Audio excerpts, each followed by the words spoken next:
the sound of trumpets, and the sun itself obeys a warrior's prayer. Welcome to Joshua, the most explosive book in the Bible that transforms slaves into conquerors. Here God's promises stop being words and become reality. This isn't just conquest, it's divine fulfillment of a 400-year-old covenant. Joshua stands as the hinge between wilderness wandering and promised land victory, revealing how ordinary people become extraordinary through faith. Every chapter unleashes supernatural warfare, strategic brilliance, and unwavering obedience that reshapes nations. This book proves that when God fights for his people, defeat becomes impossible and victory becomes inevitable. Prepare to witness why Joshua earned the title of God's greatest warrior and discover the timeless principles that still conquer giants today. The moment had finally arrived. Moses, the great deliverer who had led Israel out of Egypt, was gone. For 40 years, he had been their voice, their guide, their connection to the Almighty. Now standing at the edge of the Promised Land, the people faced an uncertain future. Who would lead them now? God wasted no time. He came to Joshua, Moses' assistant, with words that would change everything. As recorded in Joshua chapter 1, verses 1 through 3, the Lord said, "Moses, my servant, is dead. Now then you and all these people get ready to cross the Jordan River into the land I am about to give to them, to the Israelites. I will give you every place where you set your foot, as I promised Moses." Joshua wasn't just getting a promotion. He was receiving a divine commission. The same God who had spoken to Moses was now speaking to him. The promise was clear and direct. Every step Joshua took in the land would claim territory for Israel. This wasn't just about military conquest, it was about divine inheritance. But God knew Joshua's heart. He understood the weight of following in Moses' footsteps, so he gave Joshua something Moses never had, a personal promise of victory. In verses 5 and 6, God declared, "No one will be able to stand against you all the days of your life. As I was with Moses, so I will be with you. I will never leave you nor forsake you. Be strong and courageous, because you will lead these people to inherit the land I swore to their ancestors to give them." 3 times in this conversation, God told Joshua to be strong and courageous. This wasn't casual encouragement, it was a divine command. God knew what lay ahead. He knew about the giants in the land, the fortified cities, the armies that would oppose them. But he also knew something Joshua was still learning. With God's presence, no enemy could stand. The secret to Joshua's strength wasn't in his military training or natural abilities. As God explained in verses 7 and 8, "Be strong and very courageous. Be careful to obey all the law my servant Moses gave you. Do not turn from it to the right or to the left, that you may be successful wherever you go." Keep this book of the law always on your lips. Meditate on it day and night, so that you may be careful to do everything written in it. Then you will be prosperous and successful. Success would come through obedience to God's word. Joshua's strength would be found in staying close to the instructions God had already given. This wasn't about human wisdom or strategy. It was about divine guidance through Scripture. Joshua didn't waste time questioning his calling. He immediately stepped into his role as leader. Within days of receiving God's commission, he was giving orders to the officers of the people. As Joshua 1:10-11 records, "So Joshua ordered the officers of the people, 'Go through the camp and tell the people, get your provisions ready.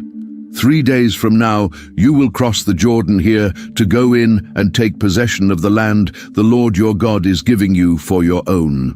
3 days. That's all the time he gave them to prepare for the moment they had been waiting for their entire lives.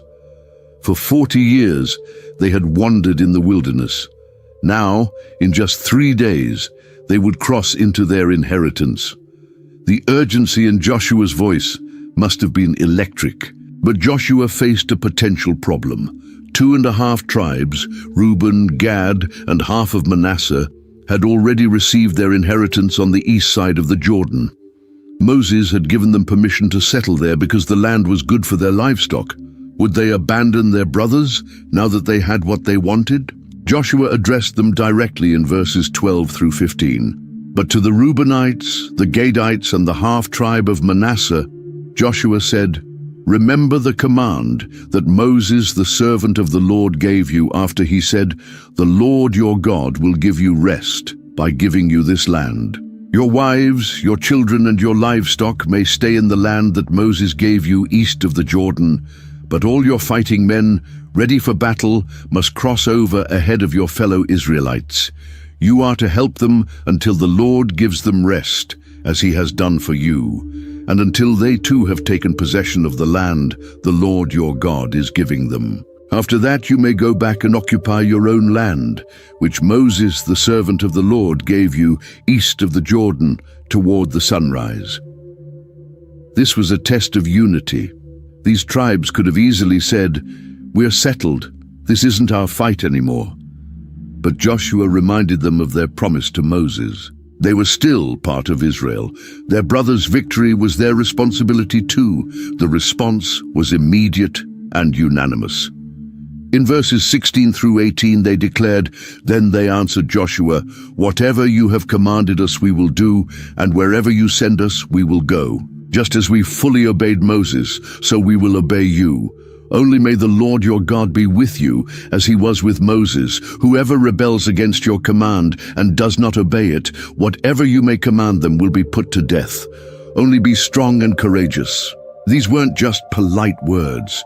This was a covenant of loyalty. They were pledging to follow Joshua with the same devotion they had shown Moses.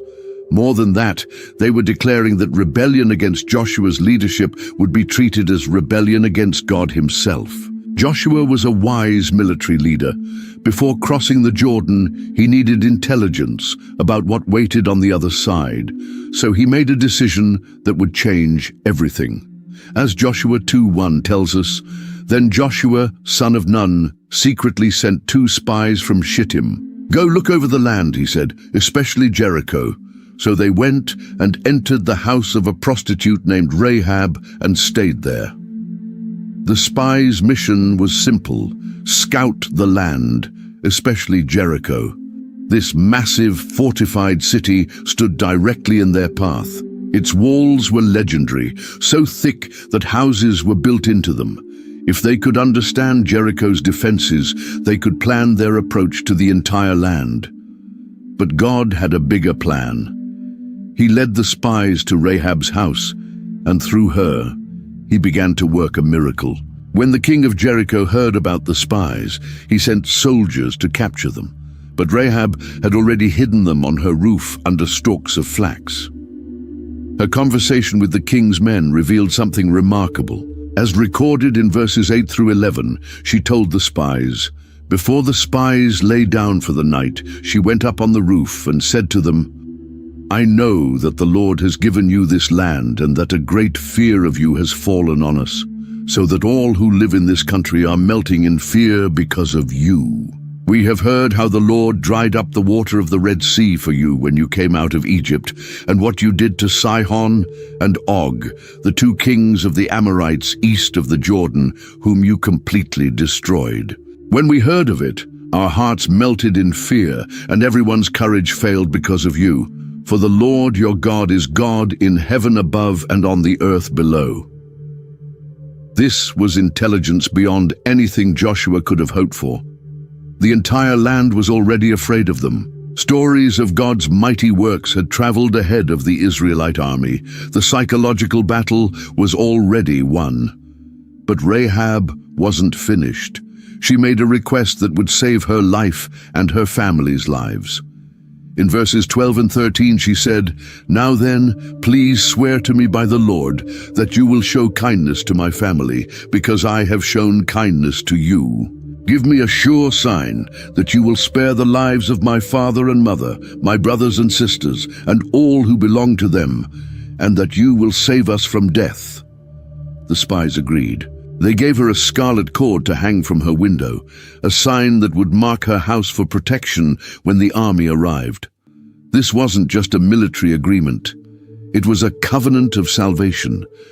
Rahab's faith in Israel's God was about to be rewarded with life. The moment of truth had arrived. For 3 days the people had prepared. Now they stood at the banks of the Jordan River, ready to enter their inheritance. But there was a problem. It was harvest time, and the Jordan was at flood stage. The rushing waters were deeper and wider than usual. Joshua had a solution that would require complete faith. As Joshua 3:3-4 records, he gave these instructions. When you see the Ark of the Covenant of the Lord your God and the Levitical priests carrying it, you are to move out from your positions and follow it. Then you will know which way to go, since you have never been this way before. But keep a distance of about 2,000 cubits between you and the Ark. Do not go near it. The Ark of the Covenant would lead them. This sacred chest contained the stone tablets of the 10 Commandments, Aaron's staff, and a jar of manna. More importantly, it represented God's presence among his people. Where the Ark went, God went. Joshua's faith was about to be tested in the most dramatic way possible.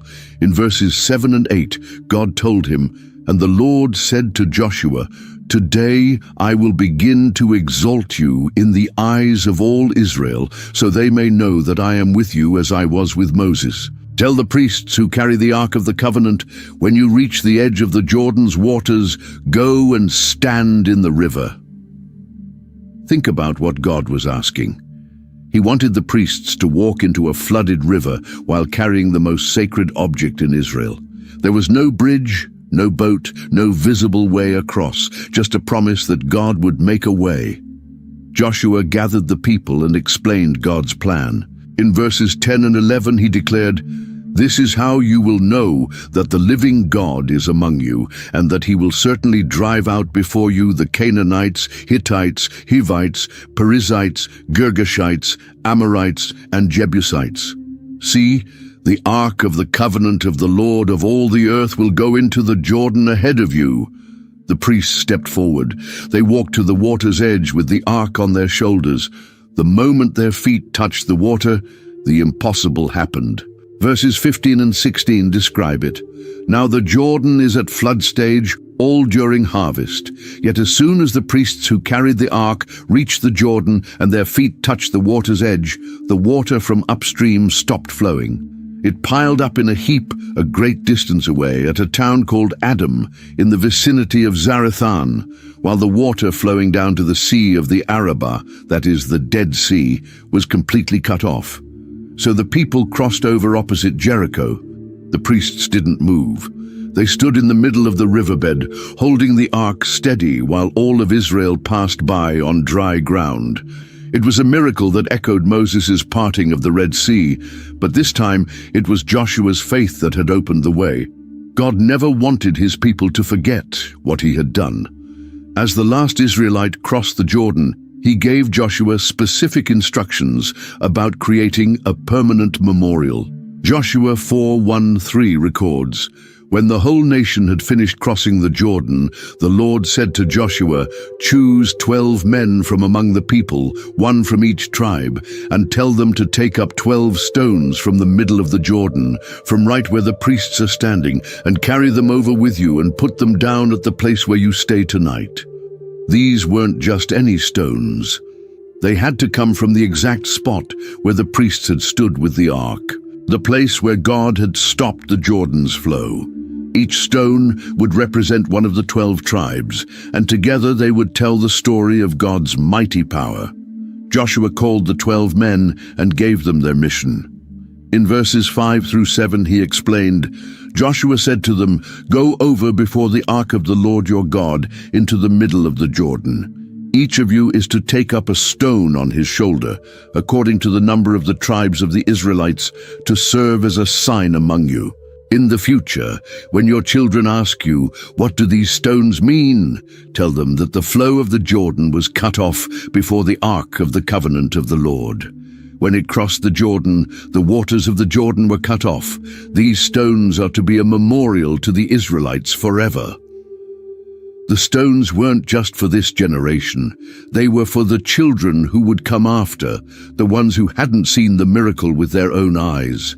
When curious young voices would ask, "What do these stones mean?" their parents would have a story to tell, a story of the day God stopped a river and led his people home. But that wasn't the only memorial. Joshua also built a second monument in the riverbed itself. Verse 9 tells us, Joshua set up the 12 stones that had been in the middle of the Jordan at the spot where the priests who carried the Ark of the Covenant had stood, and they are there to this day. 2 memorials. One at their camp in Gilgal, where they could see it every day. Another in the Jordan, hidden beneath the waters, known only to God and his people. Both declared the same message. The Lord your God did this, remember, never forget. The crossing was complete. As verse 19 records, on the 10th day of the first month, the people went up from the Jordan and camped at Gilgal on the eastern border of Jericho. They were finally in the promised land. The wilderness years were over. The conquest was about to begin. The news traveled fast. Word of what happened at the Jordan River spread throughout the land like wildfire. The Canaanite kings had heard stories about Israel's God before, but this was different. This was happening right next door. Joshua 5:1 captures the moment. Now, when all the Amorite kings west of the Jordan and all the Canaanite kings along the coast heard how the Lord had dried up the Jordan before the Israelites until they had crossed over, their hearts melted in fear, and they no longer had the courage to face the Israelites. Their hearts melted. These weren't weak men. They were seasoned warriors who had fought many battles. They ruled fortified cities and commanded armies. But something about Israel's God terrified them beyond reason. It wasn't just the miracle at the Jordan. The kings had been hearing stories for years. They knew about the plagues in Egypt, the parting of the Red Sea, the victories over Sihon and Og.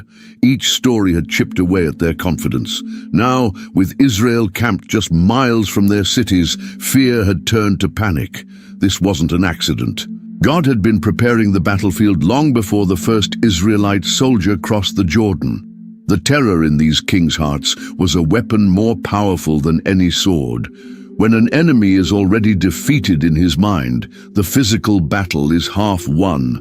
The psychological impact was exactly what Israel needed. They were about to face their first real test in the Promised Land. Jericho loomed ahead, a massive fortress that had never been conquered. But the men inside those walls were already afraid. God's reputation had preceded his army, and that reputation was working in their favor. The stage was set for something extraordinary. The enemy kings knew they were facing more than just another nomadic tribe. They were facing the people of the God who controlled rivers, who had humbled the mighty nation of Egypt, who had led his people through 40 years in the wilderness. Their fear would become Israel's advantage. But before the conquest could begin, Israel had some unfinished business with God. During their 40 years in the wilderness, they had neglected an important covenant sign. The Lord spoke to Joshua in chapter 5, verse 2. At that time, the Lord said to Joshua, "Make flint knives and circumcise the Israelites again." An entire generation had grown up without being circumcised. This wasn't rebellion. It was simply the reality of wilderness life. But now, in the Promised Land, it was time to renew their covenant with God. Every male had to bear the sign that marked them as God's chosen people. Joshua obeyed immediately. Verses 3 and 4 tell us, "So Joshua made flint knives and circumcised the Israelites at Gibeath Haraloth," which means hill of foreskins. Now this is why he did so. All those who came out of Egypt, all the men of military age, died in the wilderness on the way after leaving Egypt. This was a vulnerable moment for Israel. The entire army was recovering from surgery, unable to fight if attacked. But God had already taken care of that problem. The enemy kings were too afraid to approach.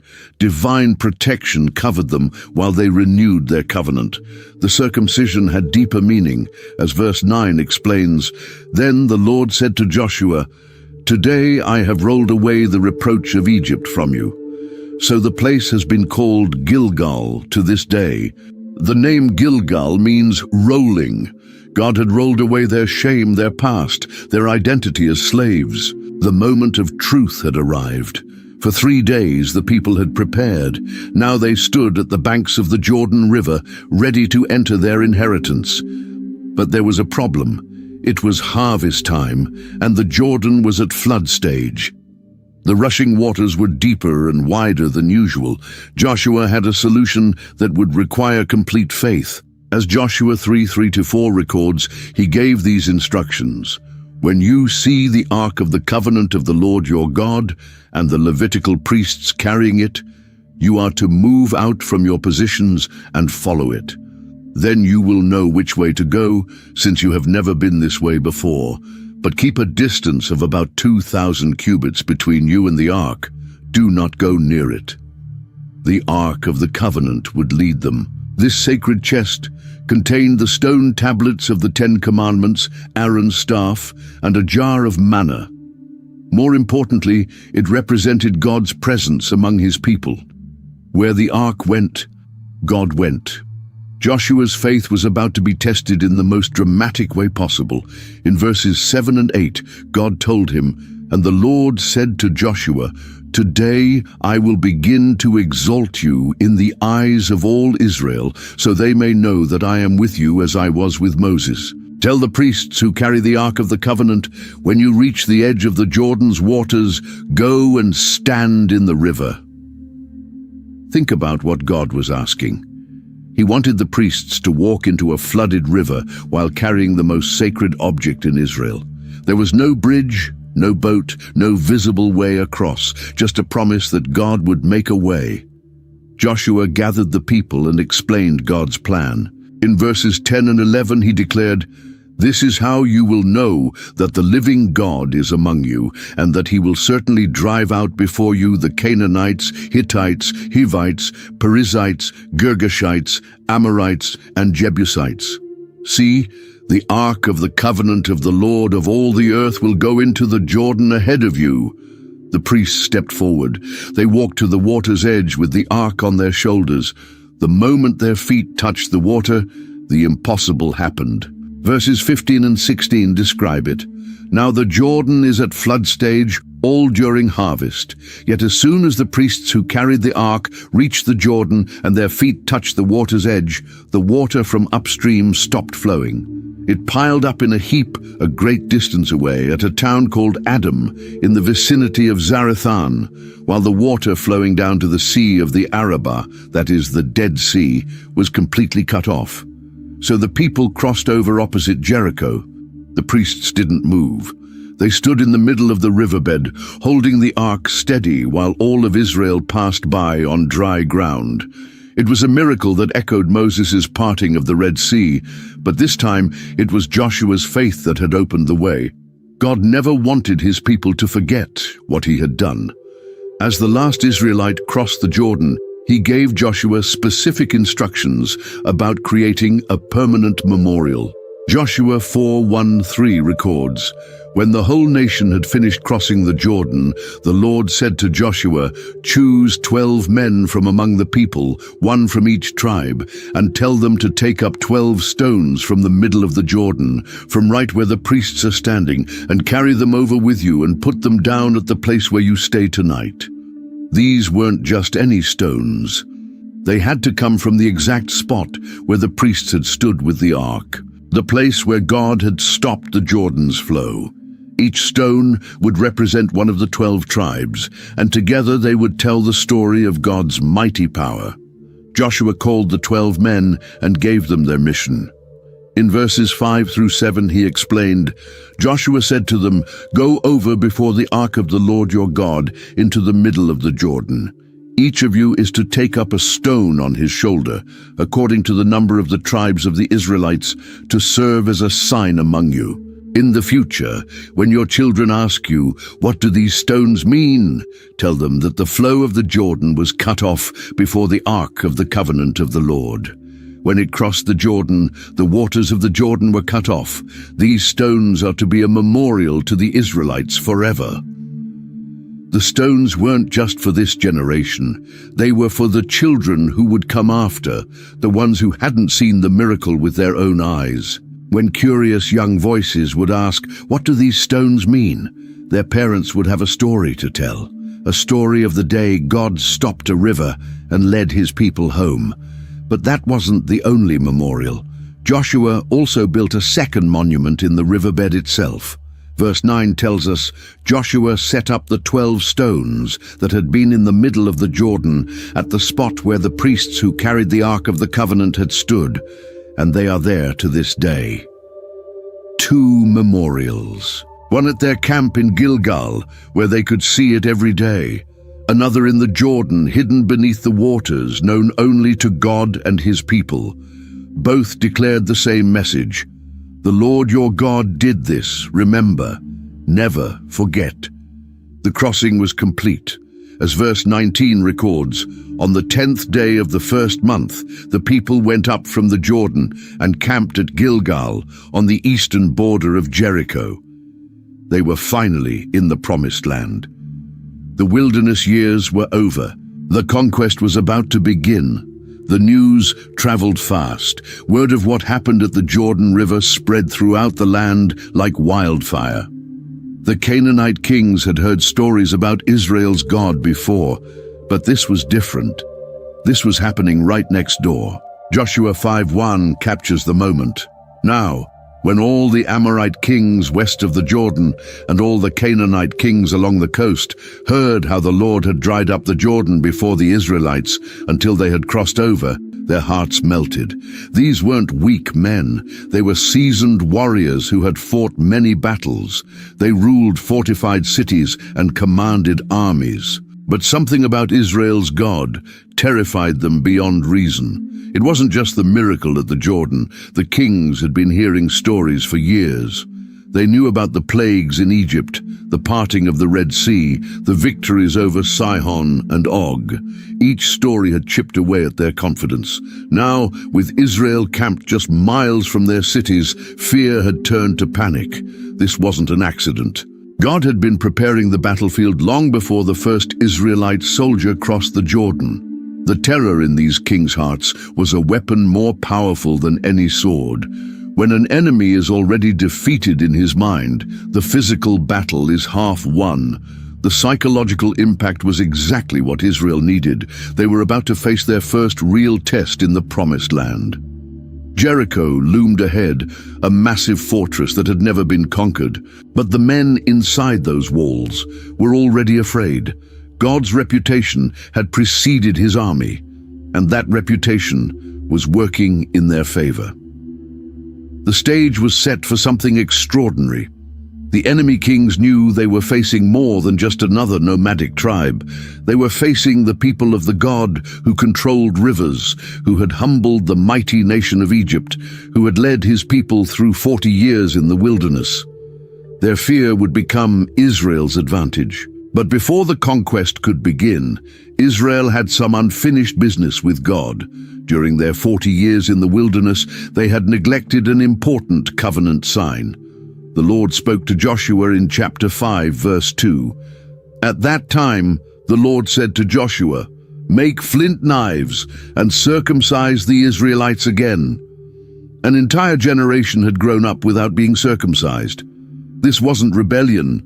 It was simply the reality of wilderness life. But now, in the Promised Land, it was time to renew their covenant with God. Every male had to bear the sign that marked them as God's chosen people. Joshua obeyed immediately. Verses 3 and 4 tell us, "So Joshua made flint knives and circumcised the Israelites at Gibeath Haraloth," which means hill of foreskins. Now this is why he did so. All those who came out of Egypt, all the men of military age, died in the wilderness on the way after leaving Egypt. This was a vulnerable moment for Israel. The entire army was recovering from surgery, unable to fight if attacked. But God had already taken care of that problem. The enemy kings were too afraid to approach. Divine protection covered them while they renewed their covenant. The circumcision had deeper meaning, as verse 9 explains. Then the Lord said to Joshua, "Today I have rolled away the reproach of Egypt from you." So the place has been called Gilgal to this day. The name Gilgal means rolling. God had rolled away their shame, their past, their identity as slaves. Joshua selected 30,000 fighting men for the mission. His plan was detailed. The main army would pretend to flee like before, luring Ai's forces away from the city, while the ambush force would capture the empty city. The strategy worked perfectly. When the king of Ai saw Joshua's army approaching, he confidently led his men out to fight. Joshua pretended to be defeated and ran toward the wilderness. The men of Ai chased eagerly, leaving their city defenseless.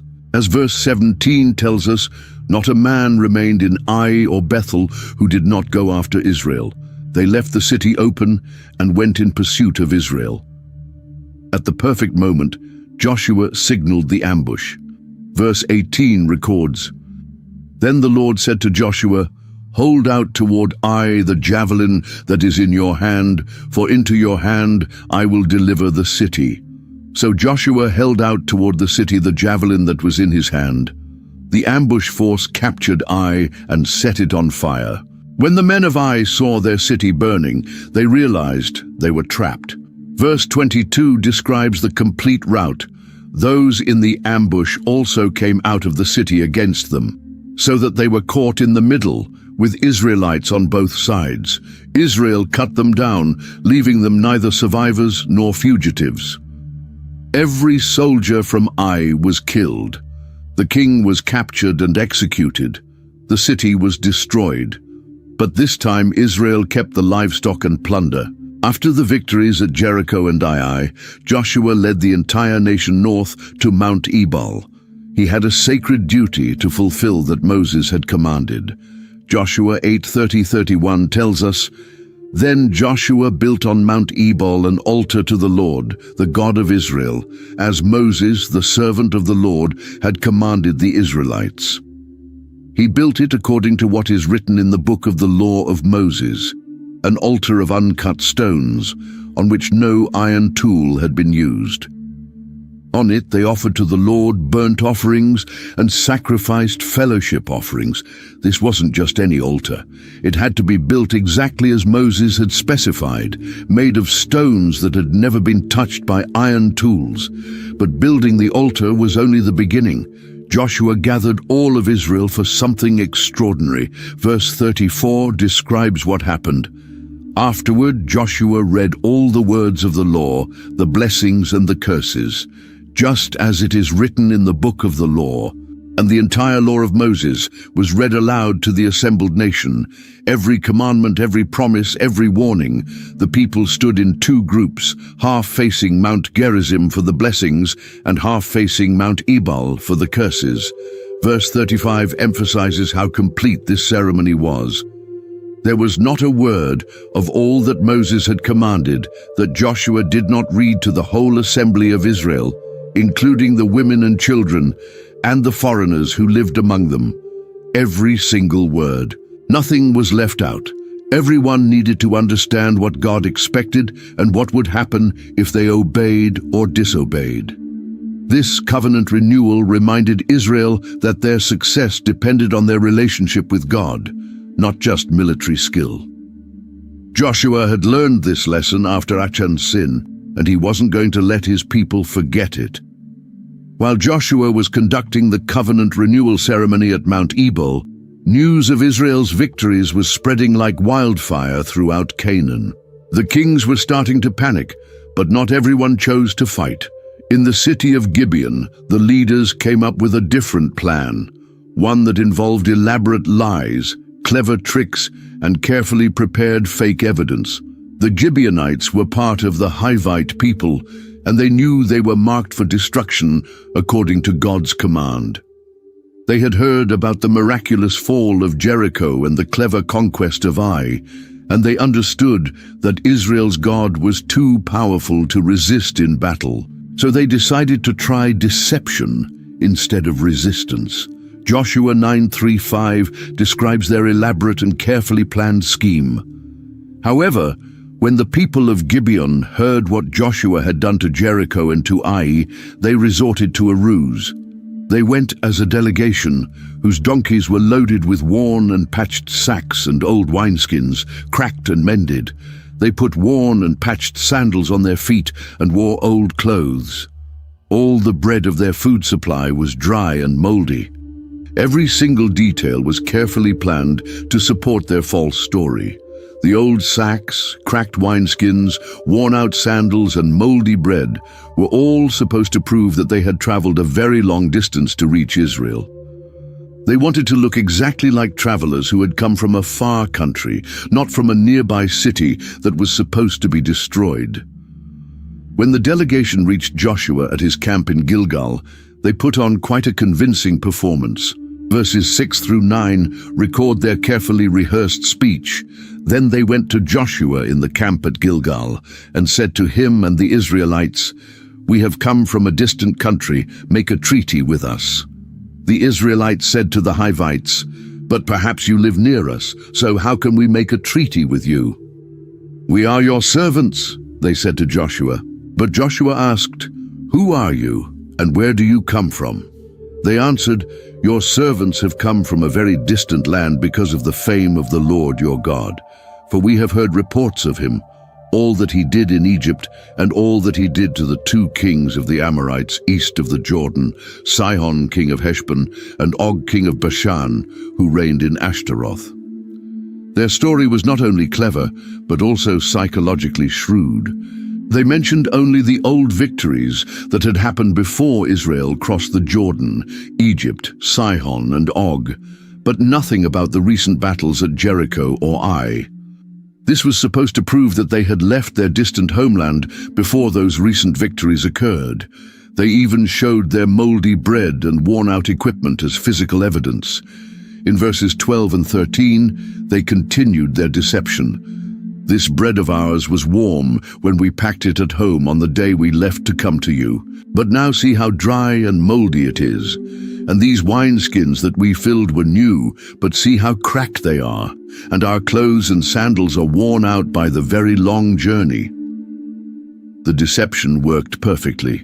Joshua and the leaders of Israel examined all the evidence and concluded that the Gibeonites must be telling the truth, but they made a crucial mistake. Verse 14 reveals their critical error.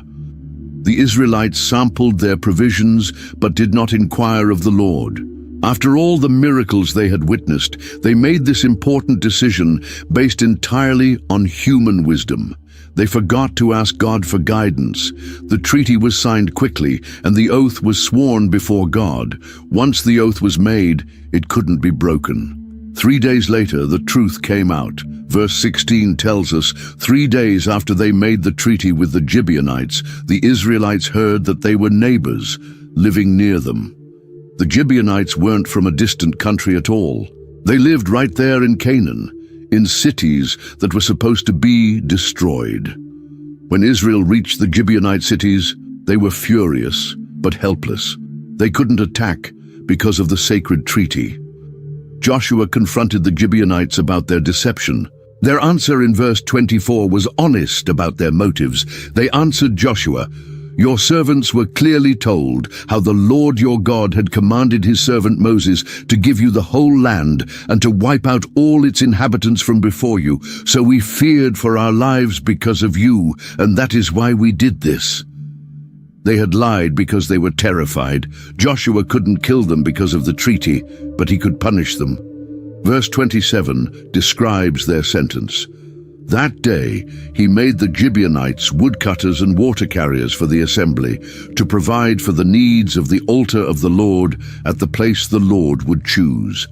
And that is what they are to this day. The Gibeonites became permanent servants to Israel. Their clever plan had saved their lives, but it had also made them slaves forever. The news of the Gibeonite treaty sent shockwaves throughout the rest of Canaan. If one city could make peace with Israel, others might follow. The Canaanite kings realized they needed to act fast to stop this dangerous trend. 5 powerful kings decided to join forces and teach the Gibeonites a lesson they would never forget. Joshua 10:3-5 describes the coalition. So Adoni-Zedek king of Jerusalem sent word to Hoham king of Hebron, Piram king of Jarmuth, Japhia king of Lachish, and Debir king of Eglon. "Come up and help me attack Gibeon," he said, "because it has made peace with Joshua and the Israelites." Then the 5 kings of the Amorites, the kings of Jerusalem, Hebron, Jarmuth, Lachish, and Eglon, joined forces. They moved up with all their troops and took up positions against Gibeon and attacked it. This was serious trouble for Gibeon. 5 armies had surrounded their city, and they were badly outnumbered. The Gibeonites sent an urgent message to Joshua at Gilgal, recorded in verse 6. The Gibeonites then sent word to Joshua in the camp at Gilgal, "Do not abandon your servants. Come up to us quickly and save us. Help us, because all the Amorite kings from the hill country have joined forces against us." Joshua was faced with a dilemma. The Gibeonites had tricked him, but a treaty was still a treaty. He decided to honor the agreement. He gathered his entire army and marched all night from Gilgal to Gibeon. But before he left, God gave him a promise. Verse 8 records the Lord's words. "The Lord said to Joshua, 'Do not be afraid of them. I have given them into your hand. Not one of them will be able to withstand you.'" The surprise attack worked perfectly. Joshua's army arrived at dawn and caught the 5 kings completely off guard. As verse 10 describes, the Lord threw them into confusion before Israel, so Joshua and the Israelites defeated them completely at Gibeon. Israel pursued them along the road going up to Beth Horon and cut them down all the way to Azekah and Makkedah, but God wasn't finished helping. As the enemy armies fled in panic, he sent supernatural reinforcements from the sky. Verse 11 tells us, as they fled before Israel on the road down from Beth Horon to Azekah, the Lord hurled large hailstones down on them, and more of them died from the hail than were killed by the swords of the Israelites. Giant hailstones fell from heaven, targeting only the enemy soldiers while sparing the Israelites. It was a miracle that showed God's precise control over nature. But even this wasn't enough for Joshua. He wanted to finish the job completely, and daylight was running out. What Joshua did next was unprecedented in human history. Verse 12 records his bold prayer.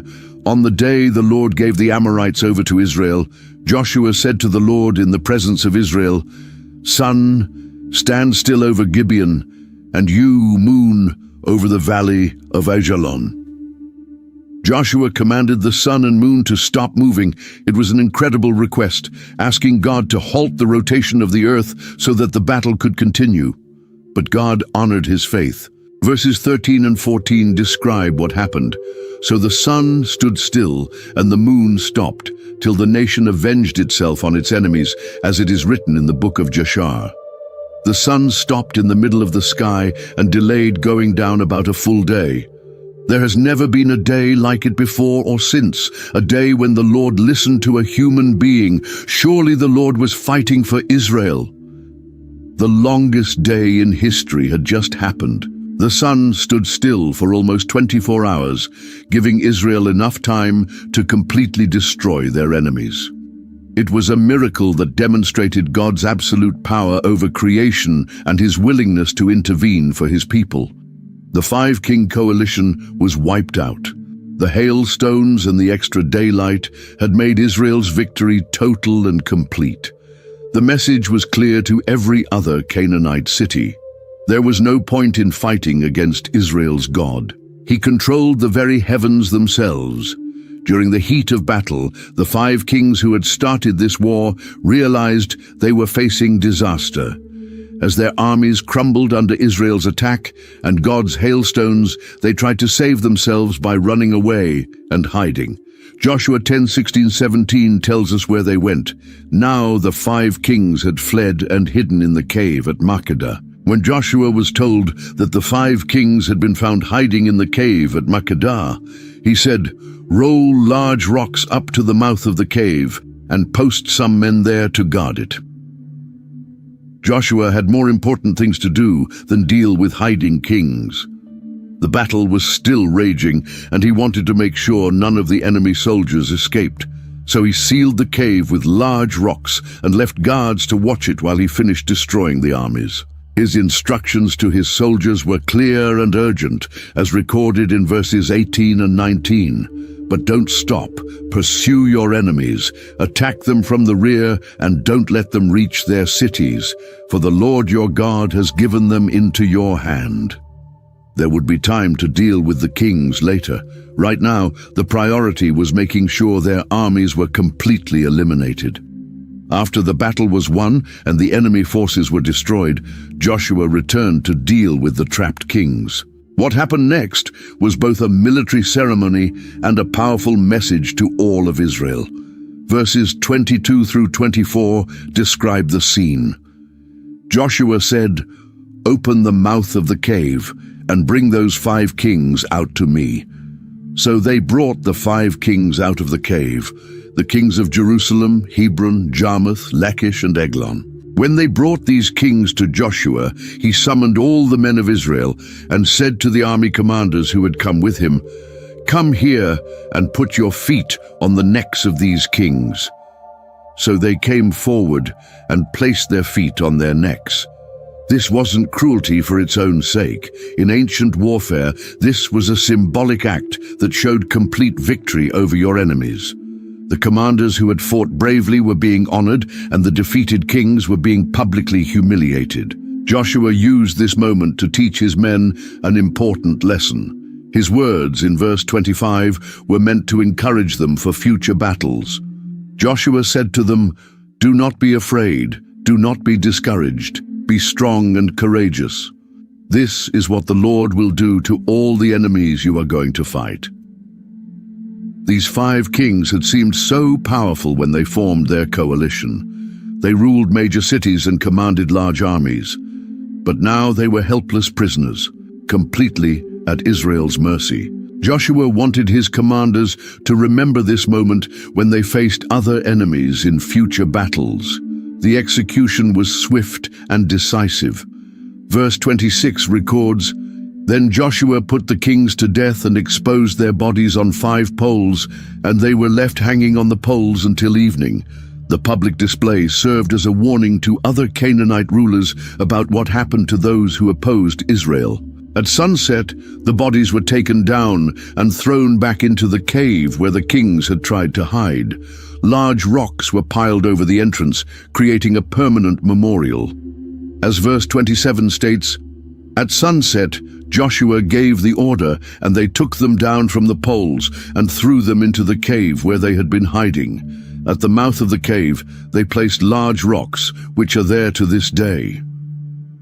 The cave became a monument to God's victory. Travelers passing by would see the rocks and remember the day when 5 kings tried to destroy Gibeon and ended up destroying themselves instead. With the 5 kings dead and their armies destroyed, Joshua saw an opportunity he couldn't waste. The major cities of southern Canaan were now defenseless, their rulers dead and their soldiers eliminated. It was time to complete the conquest of the entire region while the cities were unable to resist. The first target was Makkedah itself, the city near the cave where the kings had hidden. Joshua 10:28 describes its swift capture. That day Joshua took Makkedah. He put the city and its king to the sword and totally destroyed everyone in it. He left no survivors, and he did to the king of Makkedah as he had done to the king of Jericho. There was no resistance. With their king dead and their army gone, Makkedah fell easily. The pattern was set for what would become a lightning campaign across the southern territories. Next came Libnah, another fortified city that might have taken weeks to conquer under normal circumstances. But these weren't normal circumstances. Verses 29 and 30 tell us, "Then Joshua and all Israel with him moved on from Makkedah to Libnah and attacked it. The Lord also gave that city and its king into Israel's hand. The city and everyone in it Joshua put to the sword.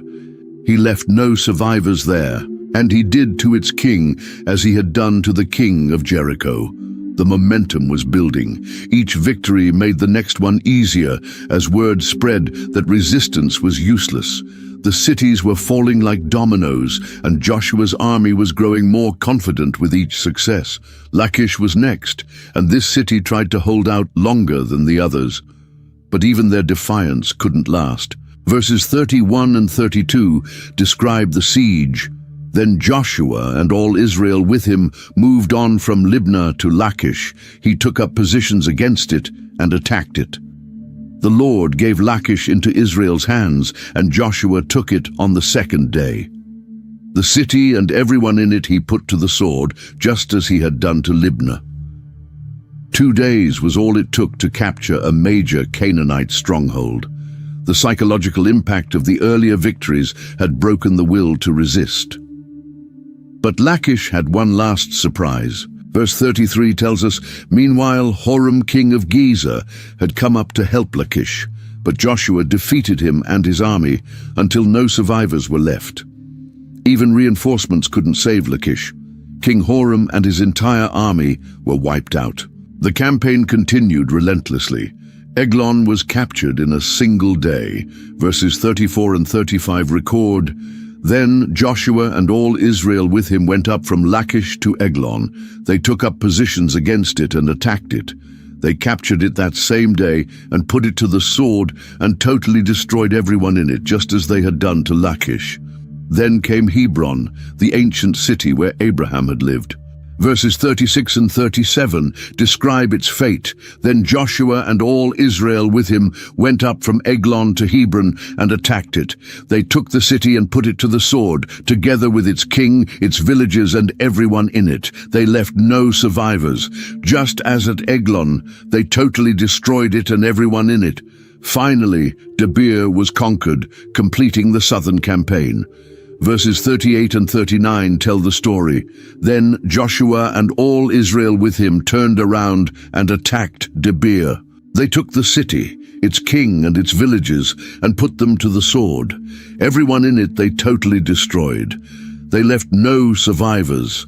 They did to Debir and its king as they had done to Libnah and its king, and to Hebron. 7 major cities conquered in rapid succession. The entire southern region of Canaan was now under Israeli control. Joshua's summary shows how complete the victory was. Verses 40 through 42 give the final tally. So Joshua subdued the whole region, including the hill country, the Negev, the western foothills, and the mountain slopes, together with all their kings. He left no survivors. He totally destroyed all who breathed, just as the Lord, the God of Israel, had commanded. Joshua subdued them from Kadesh Barnea to Gaza, and from the whole region of Goshen to Gibeon. All these kings and their lands Joshua conquered in one campaign, because the Lord, the God of Israel, fought for Israel. One campaign. In a matter of weeks, Joshua had conquered an entire region that should have taken years to subdue. The secret wasn't superior strategy or overwhelming numbers. It was divine intervention. The Lord God of Israel had fought for his people, and no human army could stand against him. The chapter ends with a simple statement. Then Joshua returned with all Israel to the camp at Gilgal. The southern campaign was over, the region was conquered, and it was time to prepare for the next phase of God's plan. News of Israel's complete victory in the south spread quickly throughout northern Canaan. King Jabin of Hazor knew he had to act fast. Hazor was the most powerful city in the north, often called the head of all these kingdoms. If anyone could organize resistance against Israel, it would be him. Jabin began reaching out to every king in the north. His message was simple: unite now or be destroyed separately later. Joshua 11:1-2 describes how this massive coalition formed. When Jabin king of Hazor heard of this, he sent word to Jobab king of Madon, to the kings of Shimron and Akshaph, and to the northern kings who were in the mountains, in the Arabah south of Kinnereth, in the western foothills, and in Naphoth Dor on the west. This wasn't just a local alliance.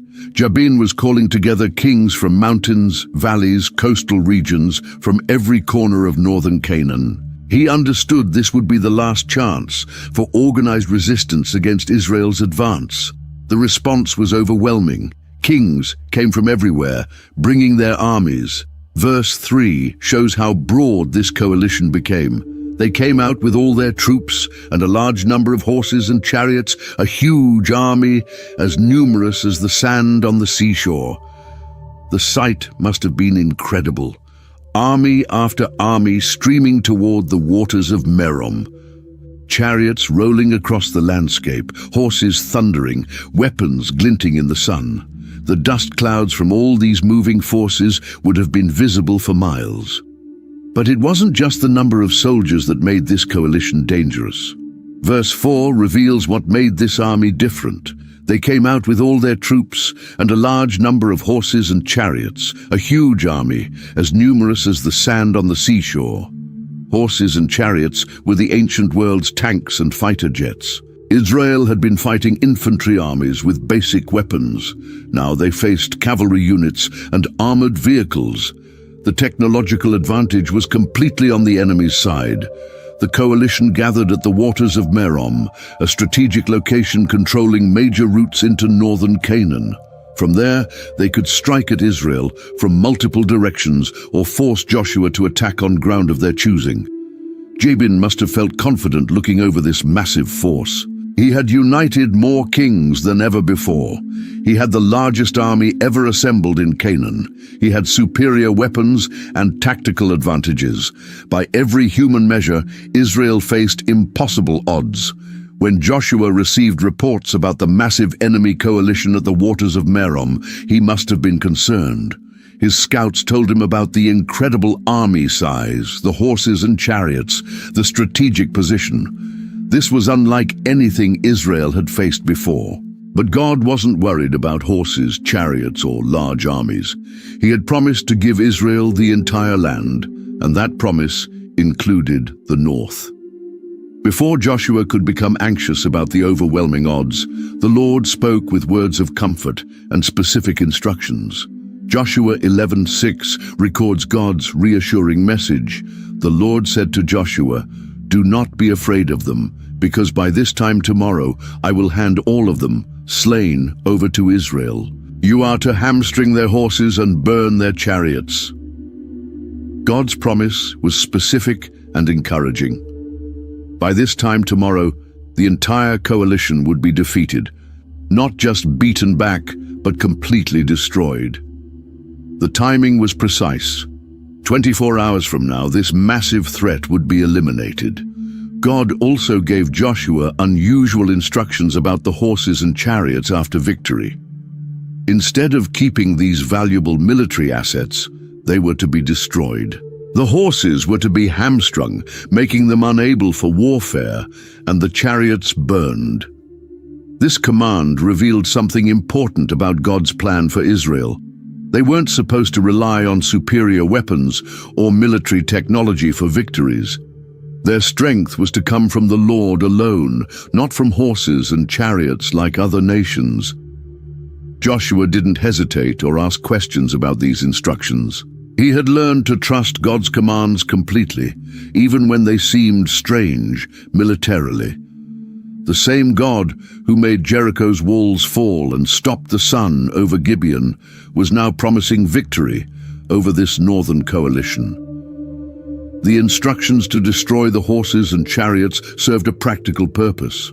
If Israel kept these weapons, it might tempt them to rely on military might rather than divine power in future battles. It would also prevent captured equipment from being recaptured and used against them later. Joshua began making battle plans based on God's promise. He wouldn't wait for the enemy to attack or find a defensive position. Instead, he would strike first and hard. The element of surprise would be crucial against such a large force. Verse 7 describes Joshua's response. So Joshua and his whole army came against them suddenly at the waters of Merom and attacked them. There was no lengthy preparation, no complex maneuvering, no attempt to match enemy numbers, just a swift, decisive assault based entirely on God's promise. The attack caught the coalition completely off guard. They expected Israel to approach cautiously, not launch an immediate assault against overwhelming numbers. But that's exactly what made the strategy so effective. The battle at the waters of Merom was swift and devastating. Just as God promised, the massive northern coalition was completely destroyed within 24 hours. The horses and chariots that seemed so intimidating proved useless against divine intervention. As enemy forces fled in panic, Joshua pursued them relentlessly. But his main target wasn't just the armies, it was the cities they came from, especially Hazor, the head of all these kingdoms. If he could capture and destroy Hazor, it would send a clear message that no city could stand against Israel. Hazor was an impressive target. It was one of the largest cities in ancient Canaan, covering over 200 acres and housing perhaps 40,000 people. Its walls were massive, its defenses strong, and it had been the dominant northern power for centuries. But none of that mattered when facing Israel's God.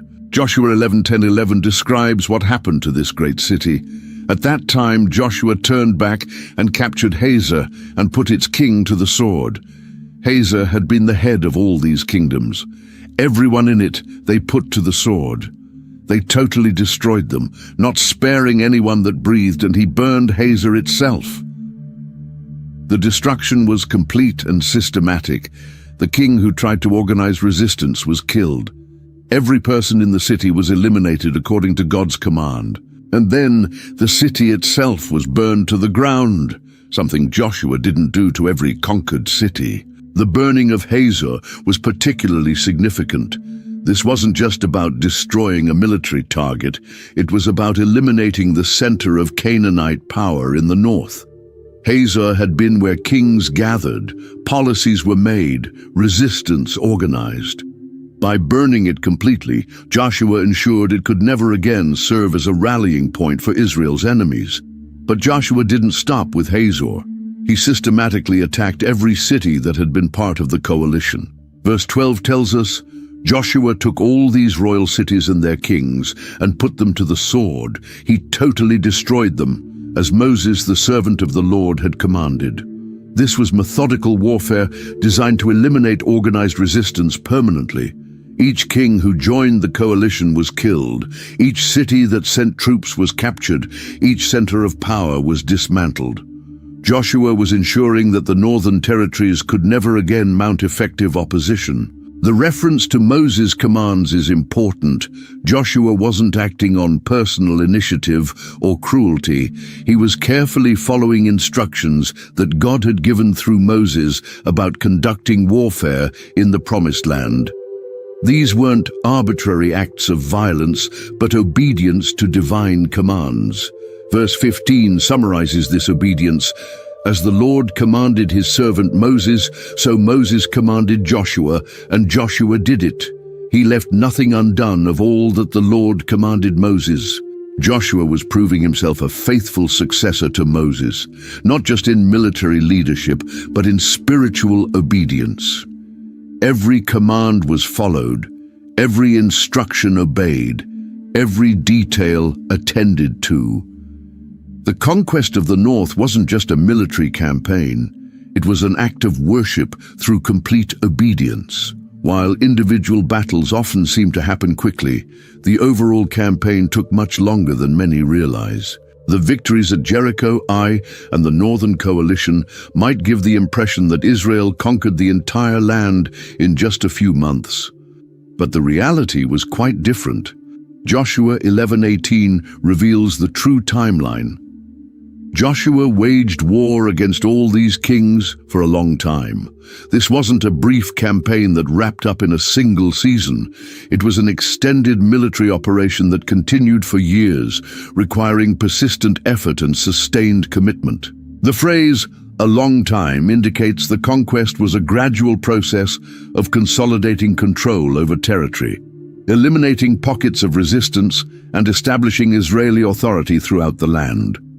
Some cities fell quickly, others required lengthy sieges, and some areas needed multiple campaigns to secure completely. The scope of Joshua's conquests was impressive in its geographical extent. Verse 16 describes the territories under Israeli control. So Joshua took this entire land, the hill country, all the Negev, the whole region of Goshen, the western foothills, the Arabah, and the mountains of Israel with their foothills. This represented virtually every type of terrain and climate in the Promised Land. From the desert regions of the Negev in the south to mountainous areas in the north, from coastal plains in the west to the Jordan Valley in the east, Israel had established control over the entire country. The comprehensive nature of these conquests is emphasized in verse 17. From Mount Halak, which rises towards Seir, to Baal Gad in the valley of Lebanon below Mount Hermon, he captured all their kings and put them to death. Dim, these geographical markers show Joshua's campaigns extended from the far south near Edom to the far north near the Jordan River sources. It was a complete conquest that left no major region unconquered and no significant enemy leader alive. One remarkable aspect was the elimination of the Anakim, the giants who had terrified the original spies 40 years earlier. Verses 21 to 22 describe this achievement. At that time, Joshua went and destroyed the Anakites from the hill country, from Hebron, Debir, and Anab, from all the hill country of Judah, and from all the hill country of Israel. Joshua totally destroyed them and their towns. No Anakites were left in Israelite territory. Only in Gaza, Gath, and Ashdod did any survive. The Anakim had been the source of the spies' fear when they first scouted the land. These giants had seemed so intimidating that 10 of 12 spies convinced the people that conquest was impossible. But now, under Joshua's leadership, even these fearsome enemies were completely eliminated from most of the land. The systematic nature of conquest meant resistance was broken not just militarily, but psychologically. Verse 20 explains God's role. For it was the Lord himself who hardened their hearts to wage war against Israel, so that he might destroy them totally, sparing them no mercy, as the Lord had commanded Moses. God had hardened the hearts of Canaanite peoples, making them fight rather than surrender or flee. This ensured they would be eliminated completely, rather than remaining as potential future problems. It was a divine strategy that guaranteed the thoroughness of conquest. The end result was exactly what God had promised from the beginning. Verse 23 summarizes the achievement. So Joshua took the entire land, just as the Lord had directed Moses, and he gave it as an inheritance to Israel according to their tribal divisions. Then the land had rest from war. The long years of warfare were finally over. The extended campaigns had achieved their purpose. The entire Promised Land was now under Israeli control, ready to be divided among the tribes as their permanent inheritance. Before Joshua's western conquests began, important victories had already been won east of the Jordan River. These earlier battles, fought under Moses' leadership, established the pattern for what would happen in the Promised Land proper. They also provided inheritance for 2.5 tribes who chose to settle in that region. Joshua 12:1 sets the stage for remembering these eastern victories. These are the kings of the land whom the Israelites had defeated and whose territory they took over east of the Jordan, from the Arnon Gorge to Mount Hermon, including all the eastern side of the Arabah. This geographical description shows the extent of territories conquered under Moses. From the Arnon Gorge in the south near the Dead Sea to Mount Hermon in the far north, Israel had gained control of a substantial region east of the Jordan River. This area was fertile, well-watered, and ideal for raising livestock. The first major victory had been against Sihon, king of the Amorites. Verses 2-3 describe his kingdom, Sihon, king of the Amorites, who reigned in Heshbon. He ruled from Aroer on the rim of the Arnon Gorge, from the middle of the gorge to the Jabbok River, which is the border of the Ammonites. This included half of Gilead.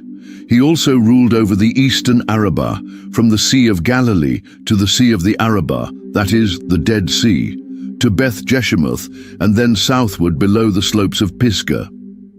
Sihon's kingdom was strategically important because it controlled key trade routes and provided access to Jordan River crossings. When Moses requested peaceful passage through this territory, Sihon refused and attacked Israel instead. That decision proved fatal. The defeat of Sihon opened the way for Israel's approach to the Promised Land and gave them confidence that God would fight for them against seemingly impossible odds. It also provided valuable experience in conducting warfare in the region. The second major eastern victory was against an even more formidable opponent. Verses 4-5 describe the kingdom of Og, and the territory of Og, king of Bashan, one of the last of the Rephates, who reigned in Ashtaroth and Edrei. He ruled over Mount Hermon, Salekah, all of Bashan to the border of the people of Geshur and Makkah, and half of Gilead to the border of Sihon, king of Heshbon. Og was one of the last of the Rephates, a race of giants similar to the Anakim. His kingdom of Bashan was known for its fertile soil, strong cities, and powerful military forces. The fact that Israel defeated such a formidable enemy gave them tremendous confidence for future battles. Verse 6 summarizes what happened to these conquered territories. Moses, the servant of the Lord, and the Israelites conquered them. And Moses, the servant of the Lord, gave their land to the Reubenites, the Gadites, and the half-tribe of Manasseh to be their possession. These eastern conquests weren't just military victories, they were the foundation for the settlement of 2.5 tribes. The territories of Sihon and Og became the inheritance of Reuben, Gad, and half of Manasseh, providing them with excellent land for their large herds and flocks. The reference to Moses as the servant of the Lord appears twice, emphasizing that these victories were accomplished through divine power, not human strength. Moses had been God's instrument for achieving these conquests, just as Joshua would be for the Western campaigns. The victories west of the Jordan River under Joshua's leadership were even more extensive than the eastern conquests under Moses. City after city fell to Israel's advancing army, and king after king was defeated and killed. The systematic nature of these conquests demonstrates both the thoroughness of the military campaign and the faithfulness of God's promises. Joshua 12:7-8 introduces the comprehensive list of Western victories. Here is a list of the kings of the land that Joshua and the Israelites conquered on the west side of the Jordan, from Baal Gad in the valley of Lebanon to Mount Halak, which rises towards Seir. Joshua gave their lands as an inheritance to the tribes of Israel according to their tribal divisions. This introduction shows the geographical scope of Joshua's conquests, from the far north to the deep south, and lists the various peoples who had been defeated. Every major group that had occupied the Promised Land was now under Israeli control or had been eliminated entirely. The list that follows is remarkable for its length and detail. Verses 9-24 provide the names of 31 kings who were conquered during the Western campaigns. Each name represents not just a military victory, but the elimination of a center of resistance and the capture of strategic territory. The list begins with the most famous victories. The king of Jericho, 1. The king of Ai, near Bethel, 1. The king of Jerusalem, 1. The king of Hebron, 1. The king of Jarmuth, 1. the king of Lachish, 1. The king of Eglon, 1. The king of Gezer, 1. The king of Debir, 1. These names bring back memories of the major battles and campaigns we've already learned about. Jericho, with its falling walls, Ai, with its clever ambush strategy, the 5 kings who hid in the cave, the rapid southern campaign. All are represented in this catalogue of conquest. The list continues with many names that haven't appeared in the detailed battle narratives, showing that the conquest involved many more battles and victories than the detailed accounts describe. For every major campaign that gets full narrative treatment, there were numerous smaller actions that eliminated local resistance and secured strategic locations. The northern victories are well represented. The king of Shimron-Meron, 1.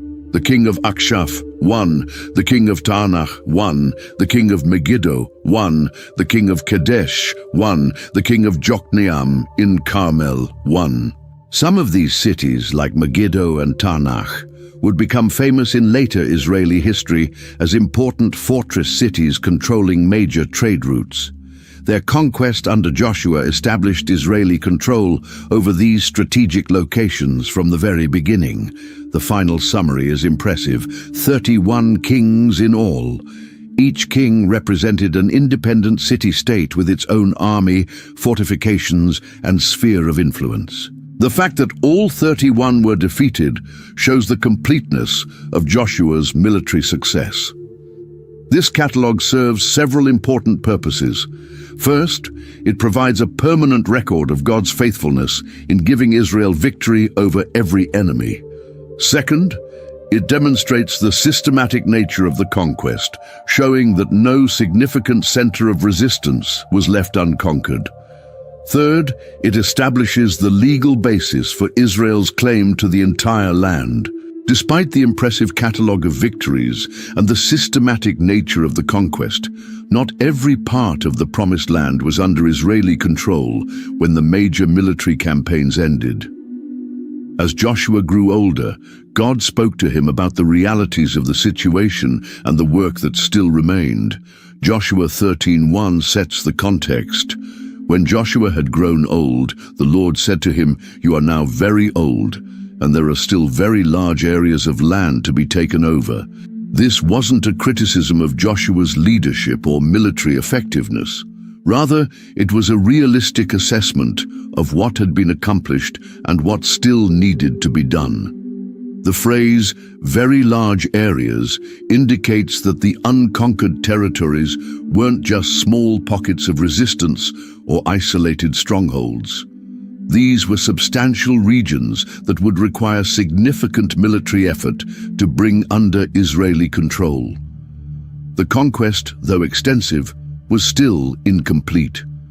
God then provided a detailed description of what remained unconquered. Verses 2 to 5 list these territories. This is the land that remains, all the regions of the Philistines and Geshurites, from the Shihor River on the east of Egypt to the territory of Ekron on the north, all of it counted as Canaanite, though held by the 5 Philistine rulers in Gaza, Ashdod, Ashkelon, Gath, and Ekron.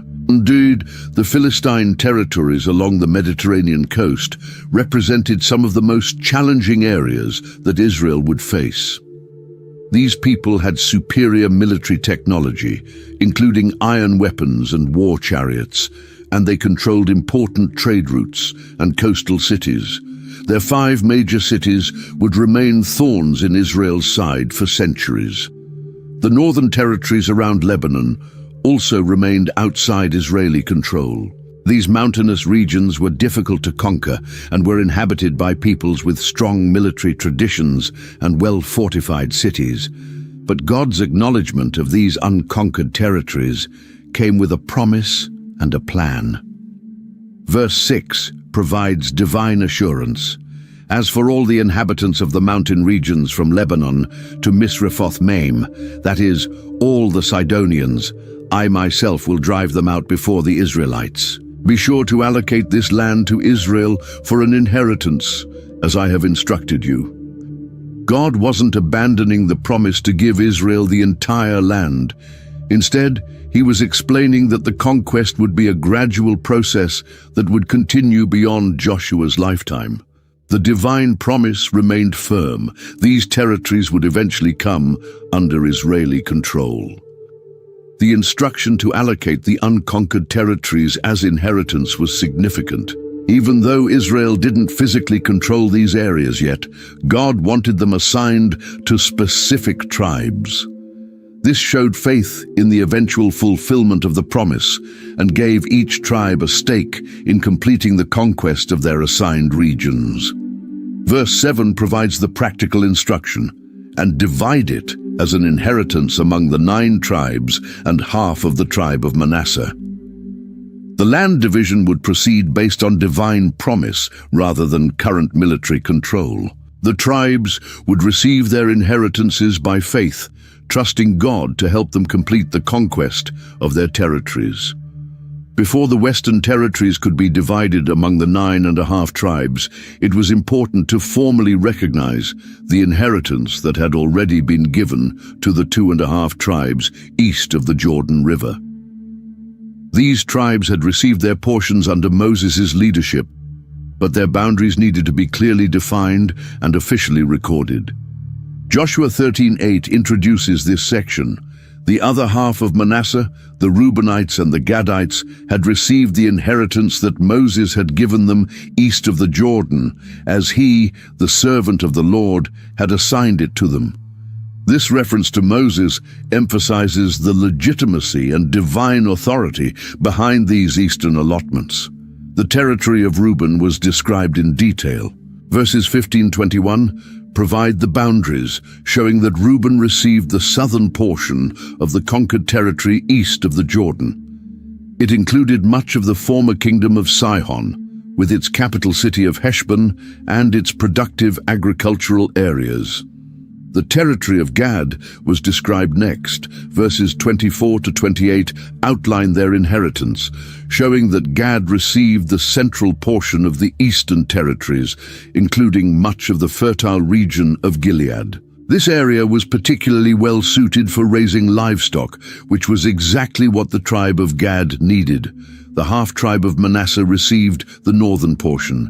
Verses 29-31 describe their territory, including most of the former kingdom of Og. This northern region included the fertile plateau of Bashan, known for its cattle and grain production. The mention of 60 towns shows that this was a heavily settled and economically productive area. An important exclusion is mentioned in verse 33.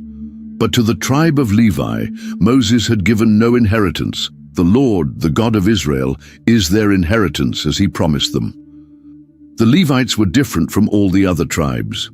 Instead of receiving a specific territory to control and develop, they were given the privilege of serving God directly. The Levites' inheritance was spiritual rather than geographical. They would receive cities scattered throughout all the tribal territories, along with pasture lands for their livestock. But their primary calling was to serve at the tabernacle and later the temple, to teach God's law to the people, and to maintain the spiritual life of the nation. This arrangement ensured that every tribe would have Levites living among them to provide religious instruction and leadership. It also prevented the Levites from becoming too focused on territorial concerns that might distract them from their spiritual responsibilities. The detailed recording of these Eastern inheritances served several purposes. It provided legal documentation of tribal boundaries, it honored the commitments that Moses had made, and it demonstrated God's faithfulness in providing inheritance for his people. The precision of these boundary descriptions shows the importance that God places on clear agreements and proper administration. The time had come for the most important administrative task in Israel's history. The wars were over, the enemies were defeated, and the land was ready to be divided among the tribes. This wasn't just about drawing lines on a map. This was about fulfilling God's ancient promises to Abraham, Isaac, and Jacob. The process took place at Gilgal, the same place where Israel had first camped after crossing the Jordan River. It was fitting that the land distribution would happen at this sacred location, where they had renewed their covenant with God and prepared for the conquest. 3 key leaders oversaw this crucial process. Joshua 14:1 introduces them.